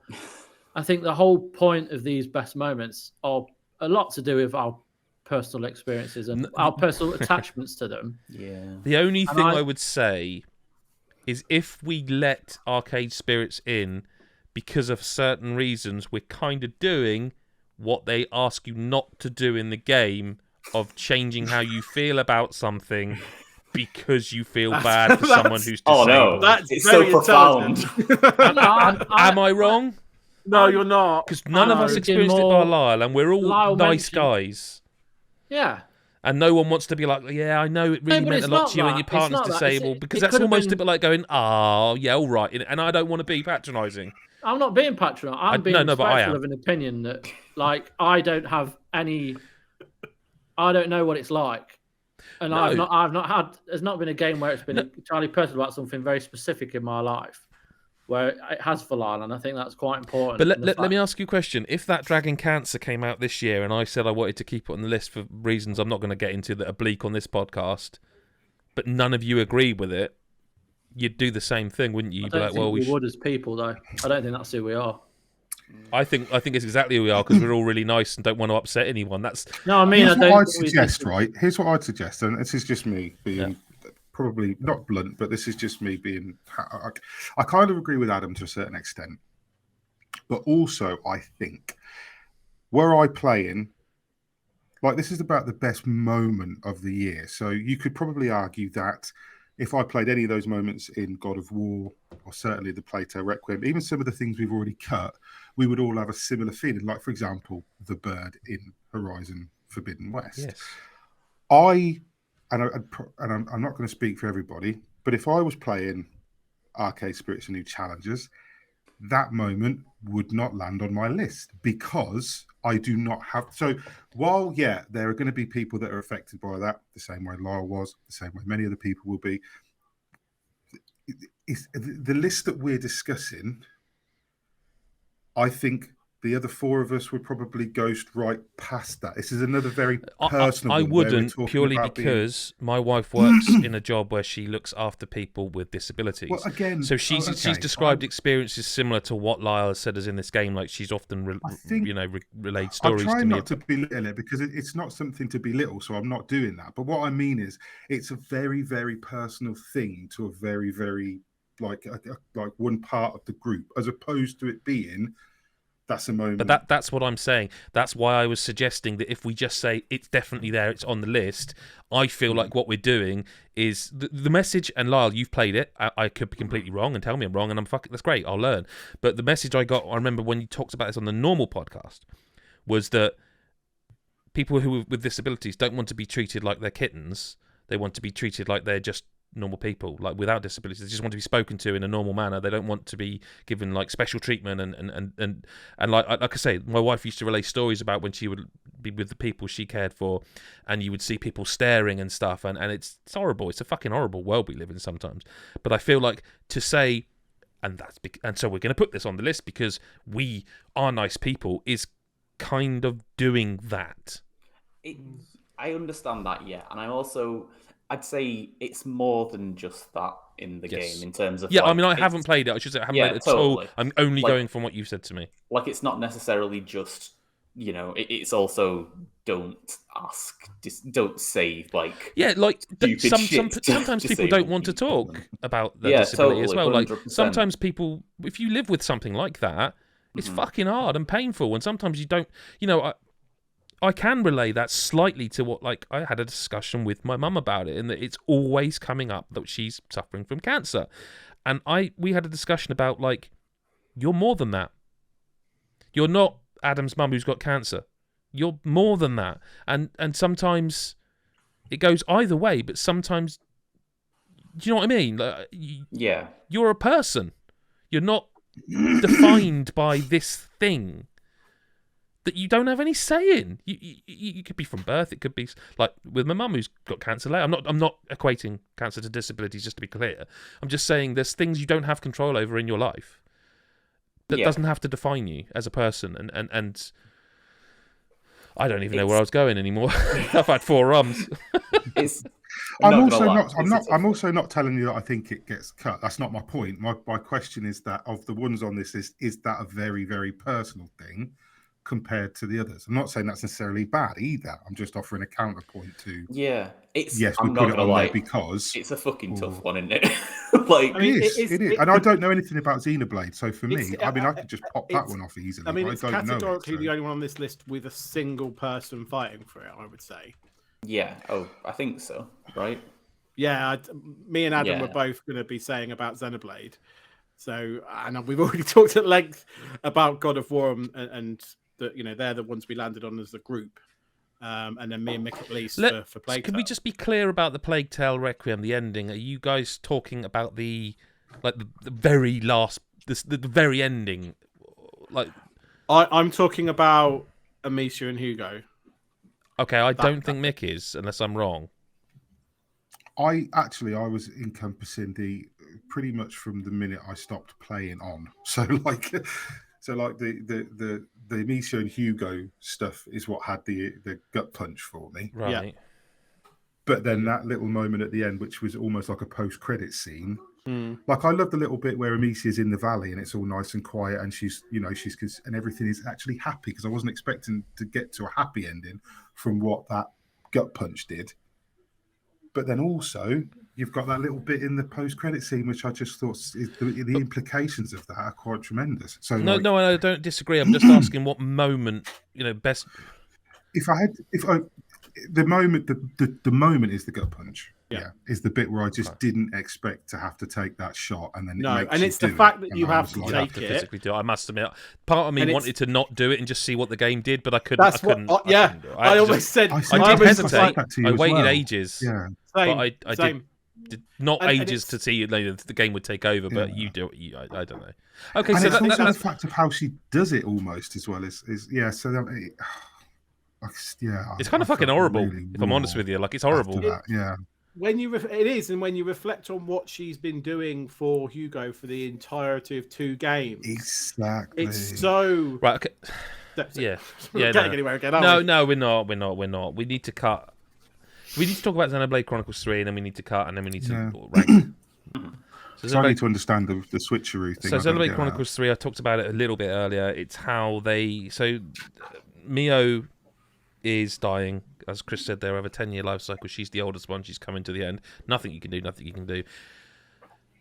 The people that they were trying to pretend that you don't know who who's this? I can't work out who that is, even though it's really obvious. They're them. They're other versions of them. And they're kind of all-powerful versions of them.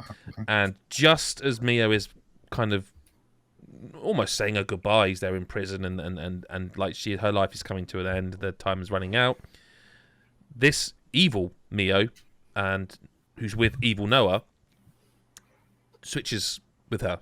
The details of which I'm not, but she. So the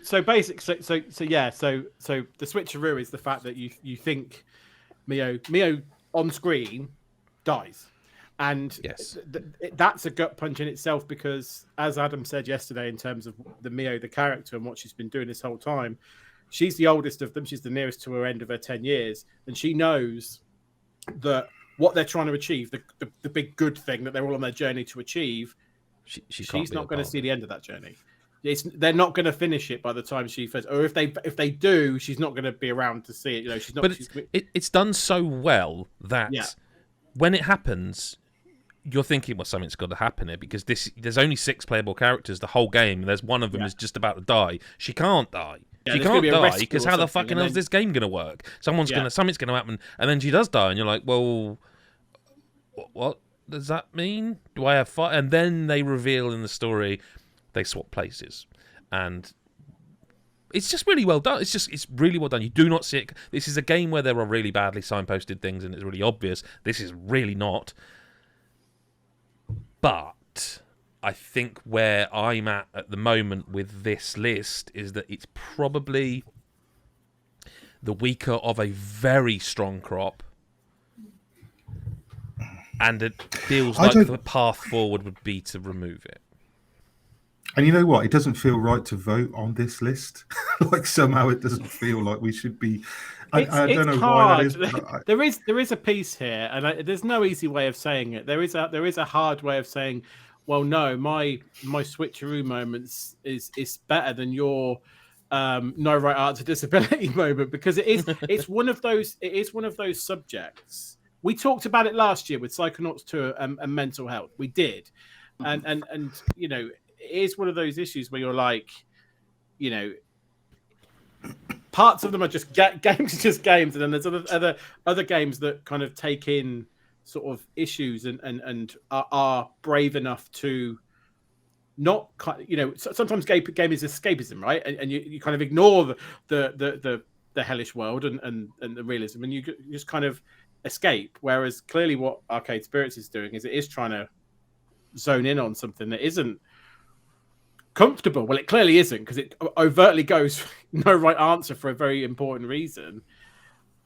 I feel harsh saying, oh, well, fuck it. I said I just feel harsh cutting it as Adam cuts it. That was brutal. I wasn't cutting it. I was just rearranging some stuff. So I think it's going to stay. I think it's number 5. My view on this, I flip flop, because I also really love the Xenoblade 3 moment, because it's like, wow. I think we would be truer to ourselves with Arcade Spirits, and not falsely because it should be the right thing to do. No, and that's all I wanted to be clear on. That's all I wanted to be. It was there for the right reasons, so to speak. Yeah, in the same way that it was right for the mental health conversations around Psychonauts 2 and other games in previous years that have gone through, touched on mental health. So it's certainly, I want to be clear, if Arcade Spirit stays, it's not a token gesture, it's because we're all behind it. Yeah. No. And I'm fine to be behind it, but I want to make sure that's what we're doing. Yeah. And I also think it's how well designed in this video game situation that the no right answer thing, like, I think that was what really hit me about it as well. It wasn't just like, the best moment here isn't, oh, there's a disabled character. It's like how it introduces the disabled character. It's how, like, imagine it shows. Yeah. Next year I'll come with, oh, there's a disabled character. We'll see how it does that time. But yeah, it's like, it's how they introduce her. It's how they, like, make your character, you know, do a faux pas, all that sort of thing. The other thing for me, and again, I'm just going on what you've said, haven't played it, but I'm really behind the idea that, because I think in a world that is increasingly becoming black or white and very binary, you either choose yes or you choose no. I love the idea that there is a game out there going, there is no right answer. Mm-hmm. Do you know what I mean? I love the fact that, because it's almost like, well, do you remember when we used to talk about things and not be afraid of getting it wrong, because there was no wrong, there was just discussion. So I would be 100% behind it from that perspective as well. The question is for me, I don't think it's dropping. I think it's number 5. I think it's locked at 5. Yeah. The question is which is coming out, and we can do a vote on that. I'll tell you now. If Arcade Spirits to New Challengers is a lock, Xenoblade Chronicles 3 comes out. I think you're right. From that list, I think it has to as a gracious number 6. For me, the question was that or Arcade Spirits. There's no way I would bump Xenoblade 3 for Plague Tale or God of War. And I would not want to be in the fight against the God of War ones for those either. Even though some of them aren't mine. So if we're locking Arcade at number 5, Xenoblade goes. I think that's the room. I think that's the temperature of the room. We've got it, yeah. I did just press delete on the dock, but nothing's happened, so that's good. Just keep it at number 1 then. You just leave it on there. I'll try again. Maybe I didn't press it fully enough. There you go. Oh, for the love of God, no. God, That's now not that's what- gonna Oh, be. no. Press enter. Oh God. I know how to do a dock. That'll do. The good thing is no one's seeing this. No, they are. Jesus Christ. Because I put it, but once That it was was the joke. once.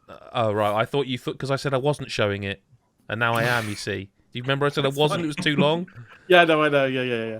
Right. So I now think we've 4 and just got 5 are locks. Let me just think about that for a second. I mean, I'm fine with that, but I haven't. Oh, played I'm all the surprised. titles. I Really? can't say anything. Well, I mean, I honestly thought it'd be like I haven't played the ending of Plague Tale, but the way everyone was, I thought it'd be like that. I've got an order, right, and I want to say it, and this Yeah, is what do. I thought it was going to be.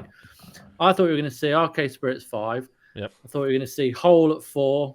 I thought we were going to see Helheim at 3, and then I thought it was going to be a toss-up between Plague Tale and the Mural by vote. Because I thought Plague Tale, like, there's a lot. Yeah, to be fair, when I said I need to think, it wasn't me conceding that I think Plague Tale should be at 4. I was thinking about those moments versus Plague Tale. I'm not comfortable just put it in 4. Like the Mural is mine out of all of them. If it's not going to be same. the whole, Mine. it's going to be the Mural. My top 2 are the ones that made me cry, which is Helheim and Plague Tale. But I can ultimately get behind the Mural as a thing. I wish it made me cry. I'm just a wholeless. But like, heartless- man, I can't. I'm normally good at this, but I cannot express how much like games.